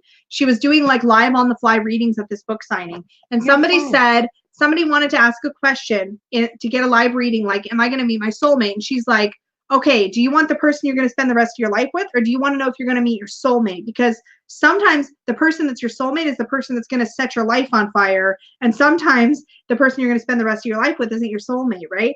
And it was really interesting the way that she answered that question, because she's kind of like, just because you have a connection with somebody doesn't mean they're good for you or that you're meant to spend the rest of your life with them. And I thought that was really, I'm paraphrasing and I might be getting the exact quotes wrong, but I thought she really empowered her clients to go like, what is it you really want to know? Because you know what I mean? Like, it's everything comes with consequences. Brett says not into twin flames. I think it makes people, sorry, let me read this out loud. Not into twin flames. I think it makes people seem codependent, and I don't think of it as being very empowering. I completely agree. And again, that's my everybody. Okay, a twin. Okay, I do think that twin flames are a real relationship type. Yes, I do think that it's real, but I don't think that it's positive because it is intense. It's like you know, the hottest flames burn out the quickest. That's right. And again, like the thing that I always imagine, it's certain ideas and concepts always have a visualization for me. Yeah. And every single time I hear twin flames, it's the two moths. The two moths is powerful because everything I've heard from actual people, they're drawn to each other. Yes. But it's destructive. It often feels destructive. Yes. These are destructive. I'm not saying it always is, but okay, but they're generally speaking, well, they feel amazing until they destruct. And Dylan says some people say the past like 10 years the whole twin flame thing was mostly false twin flame relationships. Stargirl made a video about it. Yeah. I do think you can be very, very attracted to and drawn to somebody who's super, super toxic and super not good for you. I think there's people that come into your lives to shake up your life, and they're not necessarily there to be your life partner, right? Yeah, I just hot for a while, eventual flame out, Aquarius owl. Yes. What I really have the hardest time with is not the fact that I don't have a hard time with the concept of twin flames. I have a really hard time with the concept of so many people thinking that these are the best relationships to be in because they're the most intense, they're the most emotional. But they ultimately all burn out. They fall apart. They become toxic. And every single example of a twin flame relationship that I've ever heard of has had extreme elements of codependency in them. JV says it's funny since you picked up your cards and started messing with them. I didn't even think about it and picked up my cards. Yeah. Why are people seeking out a relationship that will blow up in their face? I think. Oh yeah, he does this all the time. Okay, I'm going to say something very unpopular. I think that a lot of people that are really interested in the twin flame thing, personally speaking, from what I've seen, just from people I've talked to, it feels to me that like they're looking for a validation to chase something that they know is bad for them. That's what it feels like. I'm not saying that's what it is. That's what it feels like. Well, Lennon says, I think that everyone just wants to know they have that one person out there, and that can be destructive to be always on the hunt. Well, we always want these. We want these super exciting Hollywood romances. I talked about this actually with tarot and with soul decks. Come on up. It's the same thing. There's a term in the makeup community called Holy Grail. So I'm going to use Holy Grail as an example. Sorry, just if you could. Which I'm trying to keep him busy. Okay. Holy Grail is an example. In the makeup community, people are always looking for their Holy Grail foundation, their Holy Grail blush, their Holy Grail bronzer, their Holy Grail lipstick, their perfect shade, the thing that once they find this one thing, they don't need anything else. It doesn't exist, for starters. There's things that you can feel are like your go-tos for sure. And tarot decks are, I'm gonna rant, so you can't interrupt me or I'm gonna lose my mind. Okay. So with tarot and with soul decks, it's the same thing. It's like, oh, once I find my soul deck, I'm good. I won't need to buy any more decks because I'll have the one. Well, you guys, I found my soul deck 1.5 years ago, and can I tell you, I bought like 40 decks since then. Like, it's not how it works. No, the reality is that if you're constantly telling yourself, it actually drives bad decisions and spending. When we're talking about products, if you're like, I'm always looking for my Holy Grail lipstick, then you're going to buy 20 lipsticks. You know, I love this one, but it's not my Holy Grail, so I got to keep buying. Okay, it's the same thing with tarot decks. This one isn't my soul deck, so I got to keep hunting.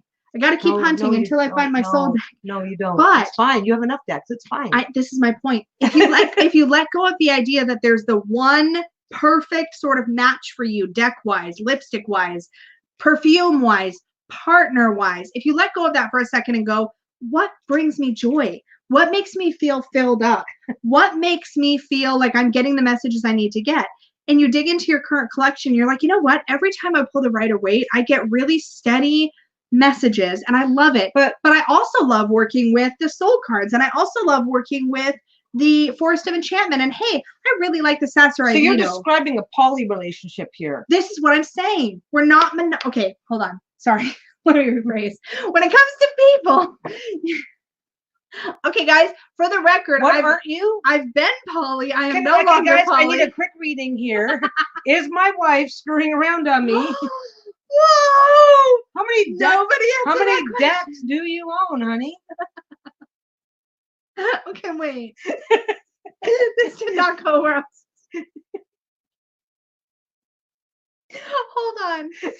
Hold on.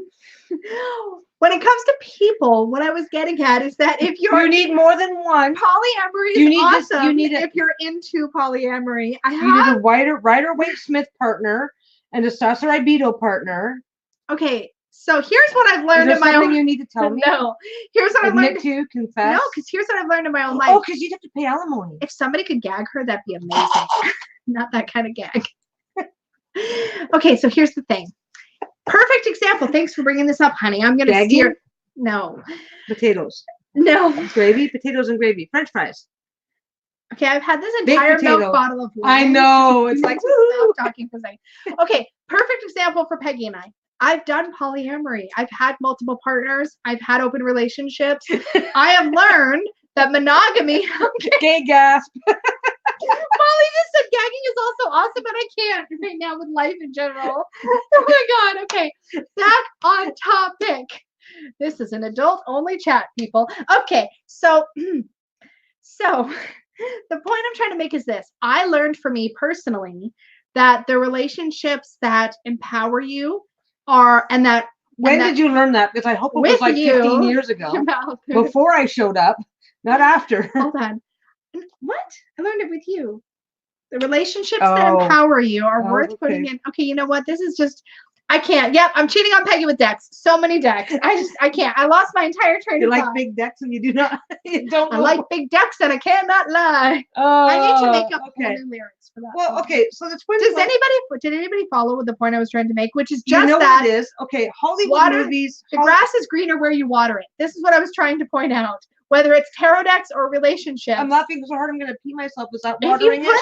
Okay, get away from me right now. If you put the work into your current deck collection, into the makeup you have, play with it. If you put the energy into your current relationship to learn whether it's good for you or not. Thank you. Please tell me somebody understands. I'm just kidding. Claire's like, yep, I followed you. I'm like, oh, thank heavens, because Donna says, well, I get it, but it's not nearly as much fun as this is. I think you need to refill me. Oh God, no. You've had more than enough. Peggy's not refilling my wine, and yet she's messy. Yes, love the one you're. Well, not necessarily. Sometimes the person you're with is toxic as fuck, and you need to get the hell out. No, that dirty. Oh my God.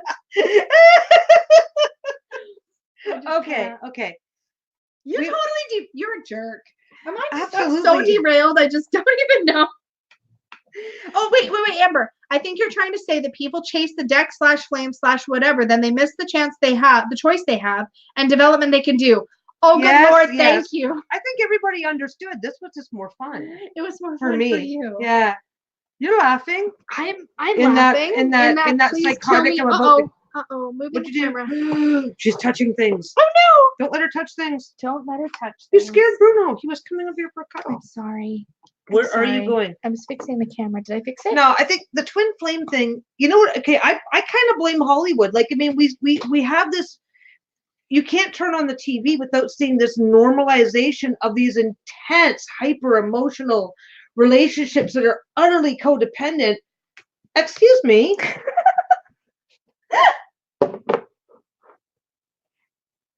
I hear gurgle. She comes back with this. I'm having a nice time with my friends on the internet. This is Tarot Chat and Chill. Does anybody else have a glass of wine or a They don't need one. You're drinking enough for all of us. I'm drinking enough. You're not finishing that. That's it was much fuller than I thought. That's kind of what I thought. But we have Let's this see. we have this normalization. I love my husband, but he can be an ass. Wait, what did he say? I missed. Oh no. With situation, he can play joke on me. Yeah, Peggy likes to mess with me too. I like to mess with Lisa. Unfortunately, she has a good sense of humor, so I've got no reason to stop. Unfortunately or fortunately? No, unfortunately. Oh, you've got a good sense of humor, so there's no reason to stop. Don't keep picking up pebbles, hoping to find the diamond. Oh my God, very this is relatable. exactly That is it. Yes. Well, and we've got this normalization of these hyper intense relationships. You don't have a glass of wine; you have a milk jug of wine. Yes, but it's she does. Baby milk jug. It's just and now it's not about spillable. two of those is a full liter. No, it isn't. Yes, it is. This is 250 mils, which means that two of these would a cup. Which would mean that if it was that's 2 cups of wine now. Like you plan on that. No, 250 mils is all the way up to here. So you're saying that if I drank 2 of these, that's 500 mils, not 1 liter. Those are really shiny eyes you have there. Okay, you need to put that down. You're not drinking that. I think when wine is in a jug, it's called a hooch. Yeah, it's like she poured it from a box. It's not a pint. You poured it from a box and you're drinking it from a jug. How many ounces is in a pint? 500. No. Okay, Google. Yeah, that's how many ounces are in a pint? To convert from us liquid pint to us fluid ounces, multiply the volume value by 6. I don't want to do the math. That's what you're for. 2 cups is a pint, and that's more than it. That's a cup. You're drinking a pint of wine, which is about the equivalent of a regular sized bottle of wine, and you're not finished. The goddess box. Hello. We're not going to talk math. 16 ounces is in a pint. Okay. I've never been in a relationship, 21 years old, so I don't know anything about relationships. I mean, relationships, though, aren't always romantic. You poured it from a box and you're drinking it from a jug. Okay, Amber, I would like to point out that she poured it from a box and she's drinking it from a jug by the cup. The main reason that I drink wine from a box is because I drink it so rarely. You need a long swizzle stick straw to just sip it right up. At least it's juice box. Okay. But you would if you could. Possibly. That's the equivalent of 4 bottles of wine, and that's supposed to last you for a month. And at this rate, it's going to last you till tomorrow. Oh, I won't probably touch it again till our next tarot chat. And if we're going to do these regularly, you're going to be switching to milk. Sorry, Lisa, no judgment. Sometimes you just need a pint of wine kind of night. We've all been there. I really enjoy. I'm not hating on box wine. This one's really good, though. I don't drink wine. I can't stand the taste of wine. All I taste is the yeast. It's disgusting. You have a wide variety of styles to choose from, and they're vacuum sealed. So if you only have like a glass, okay, normally I only have one of these at a time. A soulmate of time can be a good long-term relationship. It's called someone you had red. Hold on. Wine. June says a soulmate of time can be a good long-term relationship. That will be someone you've had many lifetimes with, and you're both very comfortable with each other. Yes. Yeah, I think that's what we've got. It is a red. It's a red blend. So it's like I think it's like a Merlot Cab blend called Screw It. The red. It's in the thumbnail of this video. Yeah. Some people feel if they don't find their twin flame, they're somehow less. Yeah. Some don't do the work to feel whole or complete. I believe you have to start with yourself. Well, and I think that is because we've created this media idea. Like when was the last time you saw a movie and 2 people just kind of quietly and calmly fell in love? It doesn't happen. It doesn't happen. There's this big, massive adventure, and there's fireworks and there's blasting. We didn't calmly and quietly fall in love. We fell in love like super kind of like. No, we did. We were just chatting. We were just friends. And then we're like, oh wait, there's more than that. Well, it was like we're friends, and then we're like telling everybody else we're just friends. And we're telling everybody we're just friends. Then we meet, and we're like, no. We weren't just friends, and everybody's like, oh, duh. Well, sometimes you can meet somebody in an exciting circumstance, and they turn out to be the right person for you. But we always think that if we haven't found somebody through these exciting, dramatic circumstances, that obviously they're the wrong person for me because there wasn't this big, exciting, dramatic thing. Yes. And they weren't these big, exciting, dramatic feelings, so it can't be real. And that's like exactly right. Yeah. So yeah, it gets crazy. Why is my mouse not working? But why is my mouse not working? Yeah, sometimes some relationships can be so intense that you forget the rest of the world exists, which is fine. So and some true love relationships do start off intensely, but not all of them do. But we see this idea, especially on TV and movies, where that's the only way it can happen, and so we just totally discount the slow and steady. And I think we think that if we're not in a relationship, there's something wrong with us, and the reality is that. And if our relationship isn't super exciting 24/7, Bruno, leave it. Buddy, you're all done. He's like, oh, I can con you. My mouse battery just died. during this chat. I wasn't even using it. Well, Caroline, I'm sorry, Caroline, same, but I do it anyway. Well, liquor. can't drink wine because I'm migraine prone. I had a friend that was migraine prone. I can't stand the taste. I think I'm allergic to the yeast in it. It's probably the sulfites, honey. Can you get that open? I don't know how many batteries it takes. It just takes 2 double A's. And yes, use a butter knife or a something. I'll stab it with something. Just stab you it. have a trackpad. Fix it later. Okay. Fine.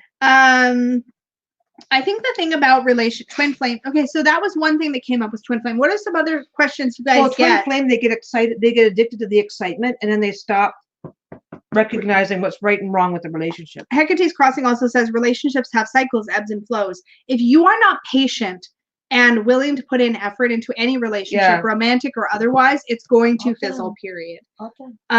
All relationships require work, right? Yeah. There's periods. You say yeah, and you're not even paying attention to the question. I'm being distracted by my idiot dog over here. What's all done. On? He's trying to convince me that it's dinner time. It's not dinner time. It's not yet. Not yet. You gotta wait. He's just staring at us like. He's like, yeah, Donna's my oldest sister is nearly 60 and still single. She's always searching for perfect, but it just doesn't exist. It's so sad. She's beautiful and has the best energy, but she always sees faults. A lot of people get, and it's a really difficult trap to get into where you're looking for this perfect relationship and you're passing up. Lisa's friend went on a date, and she's very picky on who she'll go on a date with. And I don't know if you remember this or not. And the person that she went on a date with was like, she didn't approve of what he ordered for his dinner when they went on a dinner date together for their first date. So she wouldn't give him a second date. And she was telling us about this as if like, I couldn't believe he would order this. And it's like, it's like, you don't want to do this. He was a nice guy, good looking, great conversation, took you to a nice restaurant, but you didn't like what he ordered. So you wouldn't date him again. Maria's Tarot Journey with me says, can your inner child that's scarred prevent you from receiving love in the present moment? You can build up you can build up so many walls to receiving love because of trust issues, because of past traumas of any kind, that you're not willing to be vulnerable with somebody else. And with a lack of vulnerability, there's only so far you're going to get in any relationship, whether it's romantic or friendship or familial. Every relationship requires vulnerability, requires authenticity, and requires a certain amount. The ideal of perfection is a mirage. What's this? Molly says the ideal of perfection is a mirage trap. Absolutely. Nobody's perfect. We're all works in progress. The question is, Peggy and I actually joke that we have a functional dysfunction because the areas where I am somewhat dysfunctional or where I have a lot of baggage, Peggy's baggage kind of complements mine. Yeah, our dysfunctions complement each other. There's no such thing as perfect. We're not saying that we're like this healthiest epitome of a relationship. It's just that we know how to workshop our stuff with each other. Okay, we are at our healthiest best because our different things complement each other. Yeah. Hello, Sherry Bug. But did he chew with his mouth open? I have no idea. She was just complaining about what he ordered. Can you believe he ordered that? I'll tell you later. Okay. I'll remind you later because you're going to remember. Okay.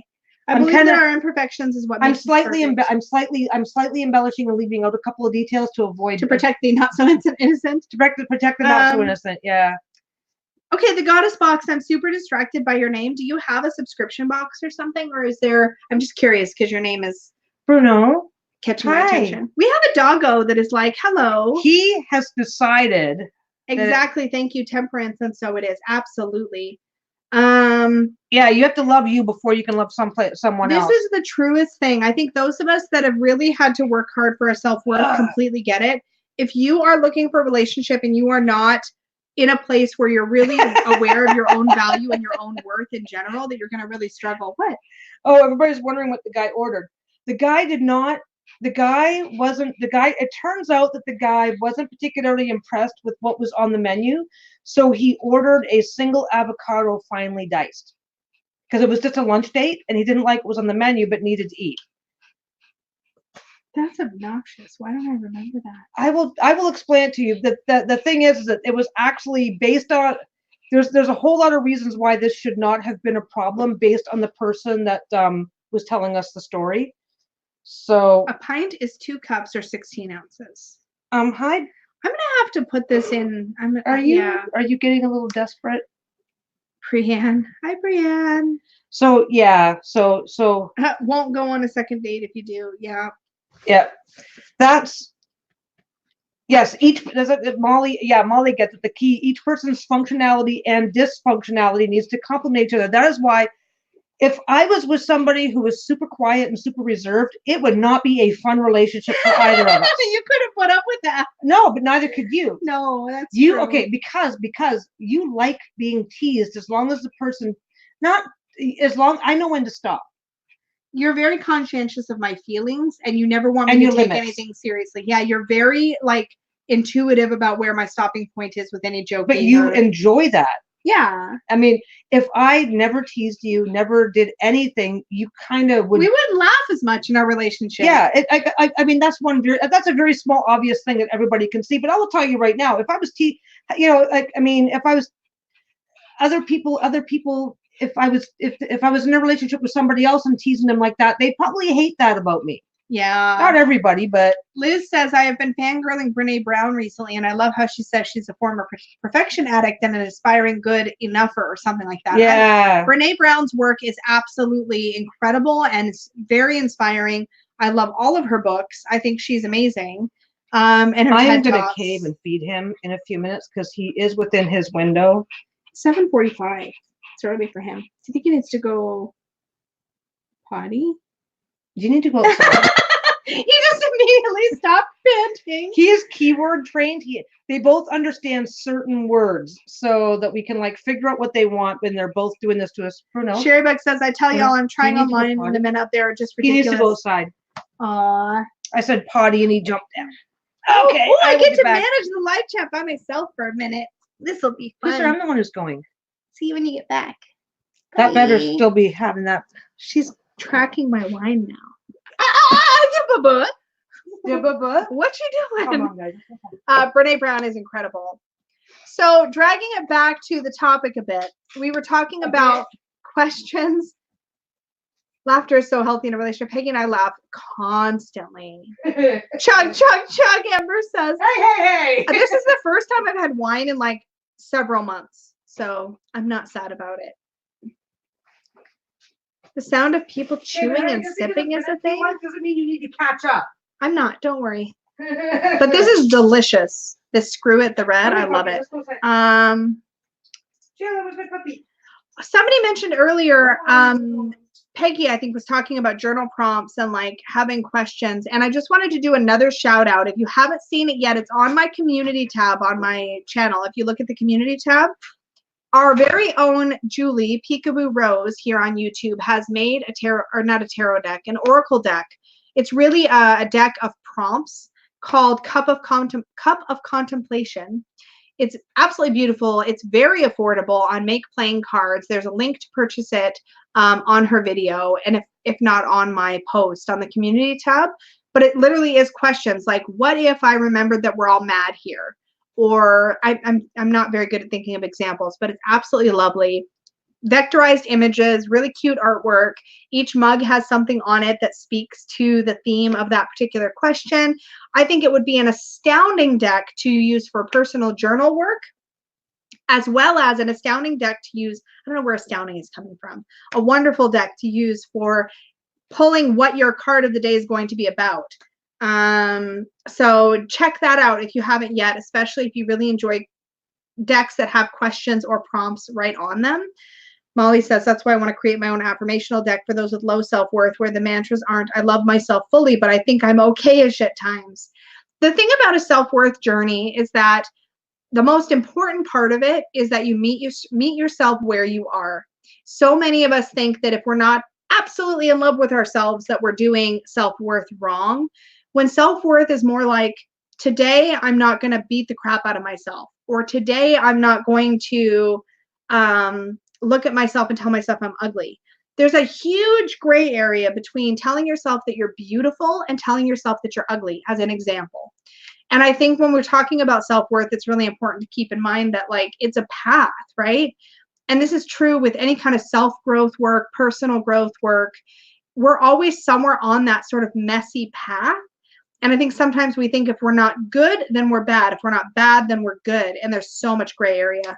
The name of the deck is Cup of Contemplation, or cups of contemplation, but I think it's singular. If any of the mods have a moment and want to go on my community tab and just grab the link to Julie's video and pop it in the chat, that would be amazeballs. I literally just posted about this topic. Lennon, you did, hey? Where did you post it at? Do you have a channel or a blog or something? And Lennon also said, or Liz said, I read Feelings Buried Alive Never Die, and I like how they break down affirmations to I choose being positive thing, I feel positive thing, I am positive thing, because it breaks it into steps. You know, I was trained as a yoga instructor and I taught yoga for several years. And one of the things that was really important to me with the way that I approached teaching yoga to people of all ability levels, of all body condition levels, was start with the easiest step and then slowly ladder it up depending on where you're at. I think a lot of times we're taught, what's a good example? It's like when somebody tells you something is for beginners, but it's not really for beginners. It's for like not quite beginners. Do you know what I mean? And I think with a lot of things in life, what we're told is the beginner level is really kind of medium beginner. And not everybody realizes we need to dial it back and dial it back and dial it back and dial it back until we get to where we're at, and then slowly expect a little more and a little more and a little more of ourselves. So bringing it back to tarot, what I really wanted to do was introduce to you guys some concepts, whether it was predictive reading, third-party reading. I think it's really important in a community like YouTube where we can all sort of start to sound like we're repeating what everybody else is saying. I think it's really important to come to the table with your own beliefs and not feel like if you're not doing it the way your favorite YouTuber does it, or you're not doing it the way everybody on Instagram is doing it, that you're doing it wrong. I think it's important to remember that you need to find your own way. And I guess in this chat, what I really wanted to bring up is that it's never quite so black and white as I read predictively or I don't read predictively, or I read third-party readings or I don't read third-party readings. I think there's all of this massive gray area, and I don't think we hear that enough in popular places like YouTube, Instagram, blogs. I think we hear that there's a popular way to do things and a unpopular way to do things, and nobody wants to do them the unpopular way. And so I guess I'm just here to say in this chat, you can do it whatever way is right for you. Be consistent and know where you stand on these topics so that you know how to approach it when you get a question that maybe you think you don't want to answer, right? Or you know how you might want to reframe it if you're asked a question that you're uncomfortable with. Or I think it's just important to think about it for yourself and not, because for a long time I was just like, oh, I don't read predictively. I'm very grounded in the present. I'm very grounded in the trajectory. And I guess I thought that I wasn't supposed to read predictively, but when the rubber meets the road, when I actually have a client or a querent in front of me and I'm reading for them, I absolutely read predictively. I absolutely will read some third-party kind of stuff. It definitely skirts into those territories. And I just wanted to validate that we all have our own approach to these things and that it's okay to develop your own personal ethics.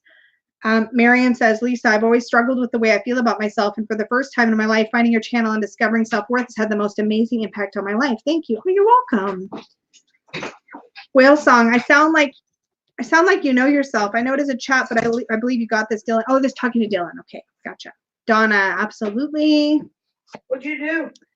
I was kind of summing up our topic, and oh, look at this. I have a girl dog. Shayla's being a girl Oh, dog. look at the girl dog. She's not going to let me hold her for very long. Yeah. But I have her for now.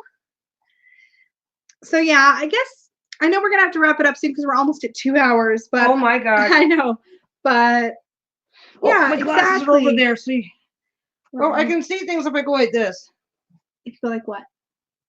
Oh, because you left your glasses off? They're over there. Oh, you made a bad decision. That's okay. Exactly. And this is the So thing what about, have you been doing behind my back while I'm gone? I actually was just sort of, I kind of got on my high horse and I was just summing up topics. Sherry Buck says, yes, there's a trend that if a popular YouTuber does X, Y, and Z, then everybody wants to do it. Oh, yeah. We all need to remember to honor our own path, even if it isn't Oh, popular. yeah. You know what? That's why I always say, like, you know, you guys don't know what shit. It's true. I kind of went on a bit of a rant about just kind of saying that, like, when it comes to predictive reading and third party, that you might hear one thing is like the popular opinion on YouTube, but that you need, or on Instagram. Yeah, I don't give a shit what the popular opinion is. I give a shit what works for me. You need to figure out, yeah, exactly. You need to figure out where your boundaries are. There's actually a really wonderful book. Like, I heard yours like, I don't know if the book is still in print, but it's by Robin Wood and it's called When, Why, If.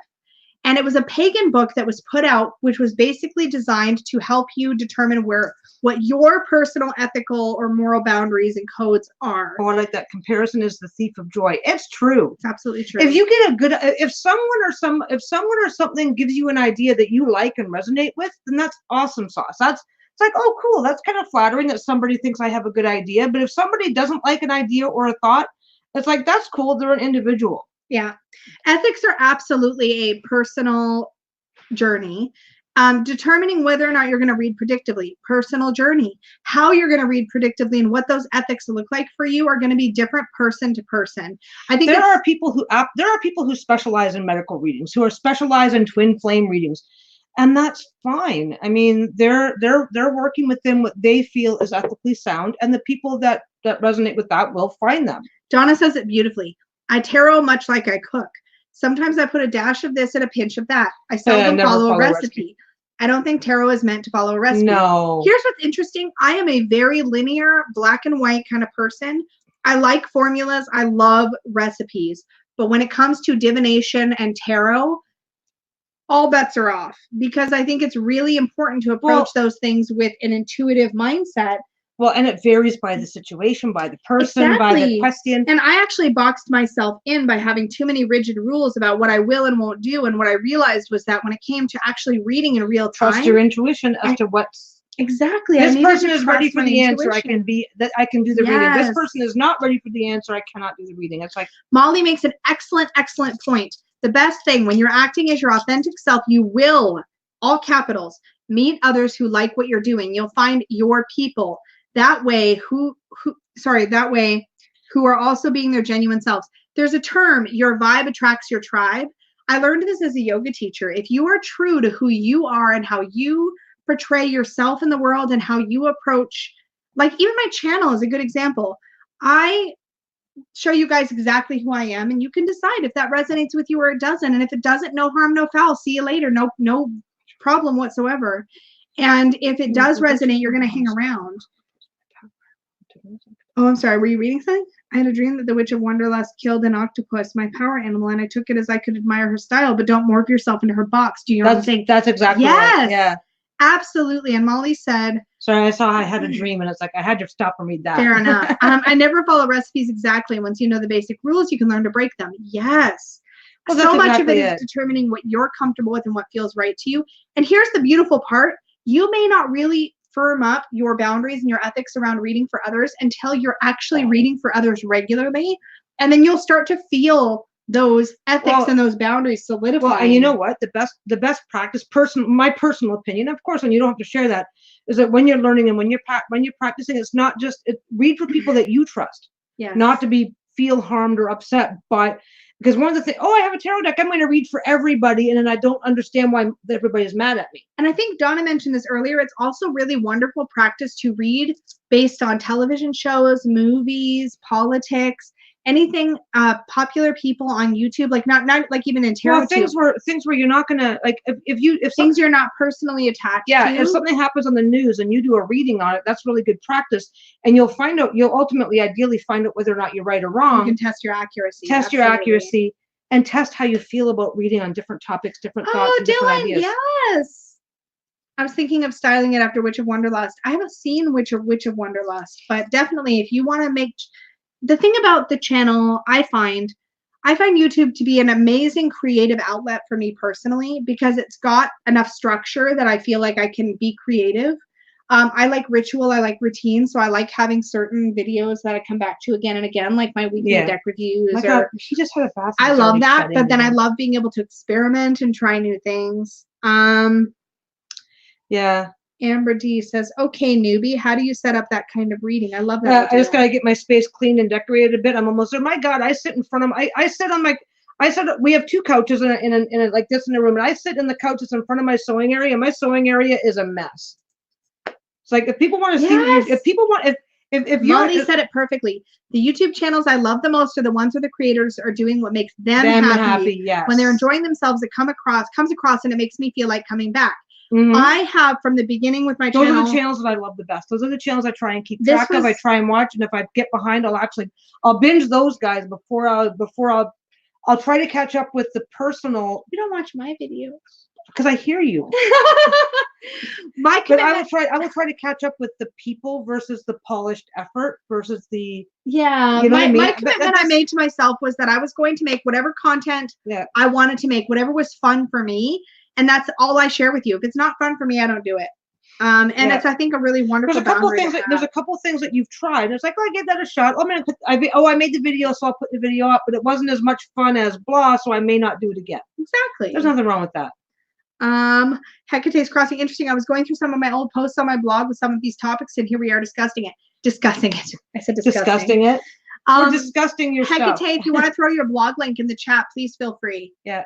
Lisa and Molly, exactly. We are all unique. There are no wrong or right way in a reading, just what resonates with you and your client. Exactly. I think Those over there being disappointed now. It's like, I don't have my dinner.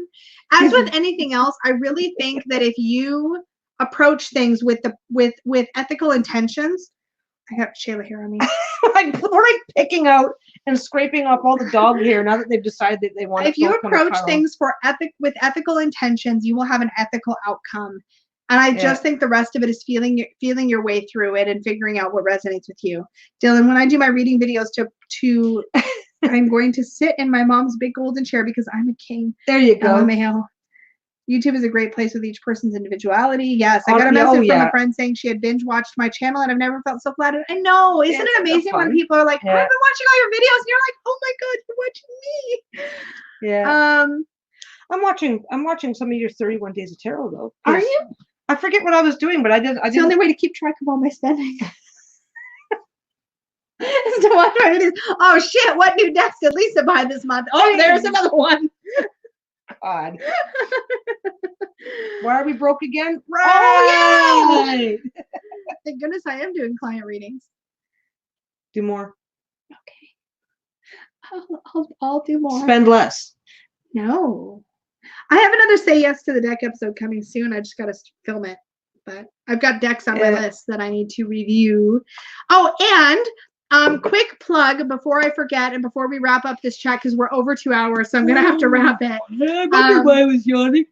I've had such a tired day today. This Sunday morning is 3 Fat Readers. If one of the mods wants to throw a link into the chat, that would be amazing. Me, Danny of Danny Mystic, and Dustin of Modern Metaphysic Man are going to get together and we're going to talk about our 2020 tarot goals. So if you want to check that out, we're going to be on. I need you to focus with me, baby. I don't. Yeah, please. Sunday morning at 9:30 a.m. Pacific time. So please check us out. And Sunday evening at 5:30 p.m. Pacific time, Peggy is going to be online with me being the peanut gallery in the background, talking about John D. You need to do your homework for that one. I do. I've got homework to hand you. I've got a whole section in his occult back there. Yes. And I think tomorrow is going to be all about studying day. I've missed a bunch of the chat. Let's see. That's okay. Oh, Science to Soul Tarot with Jen just got here. So also another plug since I can and she's here.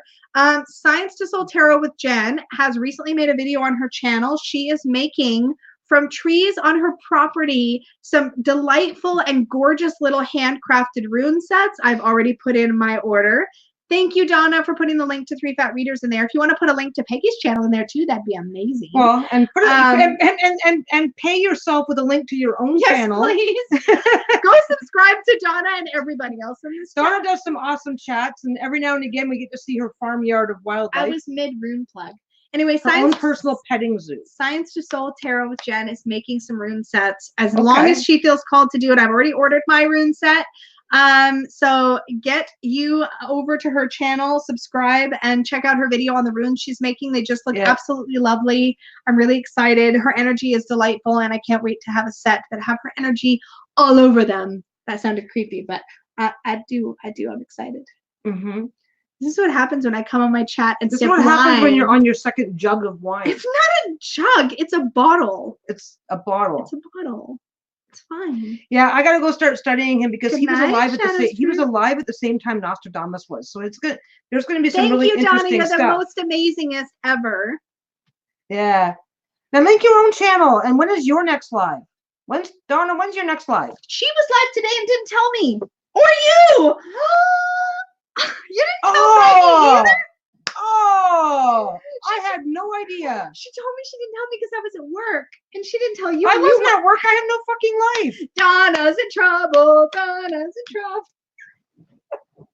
Oh, you're so mean. Hello, Lucy. You just We're want somebody wrapping else to up. be under the bus. She did do a lot. She's like, I'm gonna go look for it now because I missed it. I missed it too. I was so mad. I saw it like. Are you doing them on a schedule or not? I know you weren't. I think she's like us. I think she does it more spontaneously. Yeah, you better We be love sad. you anyway. Oh, It's don't be sad. She's getting off on that. Don't be She's sad hoping for I'll call real. you names or something. No, I don't want you to call anybody. Look at the names. grin. It's like, hey, yes, I do. No, don't stand in the corner. Oh, don't stay in the corner. You're fine. I really should not sip wine and go on YouTube. Oh, you really shouldn't. It's amazing though. Potato. Okay, the potato story was 2 hours ago, so you can't. I can tell it again for Can't bring- anybody who missed it. She's like, I've got no schedule. Dylan asks if you're into Greek history as well. Yes, We Yes. have. we already did the Oracle of Delphi. We did do the Oracle of Delphi. If you are curious about Peggy's paranormal ponderings chats, the topics that she's getting are actually from the first video she did where she collected a bunch Yeah. of topics from people in the audience, in the Yeah, he chat. kind of picked up where Nostradamus left off. It's like really interesting. Okay, what? Hi. Hi. Hi. So the topics actually come from everybody watching her channel. So if you have a topic you want suggestions. Peggy to cover, we put it in a big witch hatch and she draws it each week for the next week. Yeah, and it's all to do with conspiracy theories, paranormal things. Oh, good, Hecate. Yeah. Thank you. Hecate added her link. Did it show up? Did Hecate's crossing link show up? I don't see the link. I don't either. You might have to YouTube might automatically block it if you're not a mod. So worst case, Well, okay. if you tell us, we can add it. When she throws potato at you again, just remind her of Amish testicles. Donna had a joke. I'll tell it to you after. It's fine. Tell it to me now. Two Amish women are picking Is this a potatoes, really- is this and a one real- holds up a pair of potatoes by the roots and says, "Does it remind me of my husband?" And the other woman goes, "That big?" And she goes, "No, that dirty." Thanks for that, Donna. You asked. Much appreciated. You asked. I said I would tell it to you after, and you asked. You asked.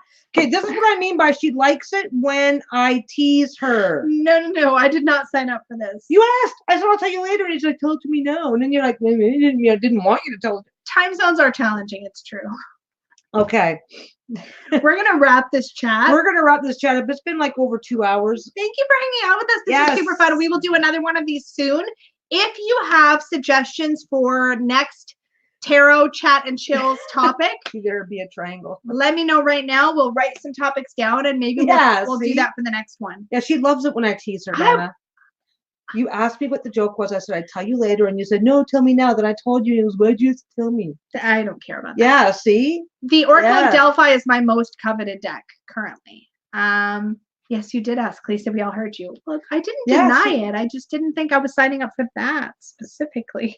If I'm telling you, oh no, I'll tell you later, then you know you're signing up for something bad if I don't want to share it on the channel. So if you have suggestions or ideas for next time's Tarot Chat and Chill, drop it in the comments below. Oh, are we doing this Send me regularly now? Send me an email at tarotwithlisa@gmail.com or join us in the Facebook group and drop your suggestion there. Happy to talk about anything even tangentially tarot related or metaphysical awesome. witchy related or self-worth related. Just toss your topic ideas. We will bring them to these casual, fun social hangouts. And I don't know when we'll do these. They're not on any kind of a schedule, but I do want to do more They of them. might go onto a schedule if we can get a little bit better about staying within a time limit. Yes, I'm just teasing. Oh, I know. Now that Bruno's given up on food, it's time for us to go Yes. feed him. There is a Facebook group. It's linked in the description box down below, or if one of the mods wants to toss the link to the Facebook group in the chat. Now every time you see an Amish man, you'll visualize potatoes. Oh boy. Never Roots and again. all. Thank you. And yes, please like this video, subscribe. This was fun. This is was what I've fun. been missing. We haven't done this The in a long, wine long or the time. chatting? Yes. Absolutely. You don't get. You're not going to get all tanked up for every one of these. I'm not tanked. I'm just mildly tipsy. You are a lightweight. You're more than just tipsy. Thank you so Look much, at Lisa Sheila. and Peggy. Sheila's Love like, you guys. look at her over Thank there. you, Zena. Bye, everybody. Bye, everybody. Have a wonderful night. Talk to you later. Bye. Did I actually? I don't know. I think it's still going. I think There you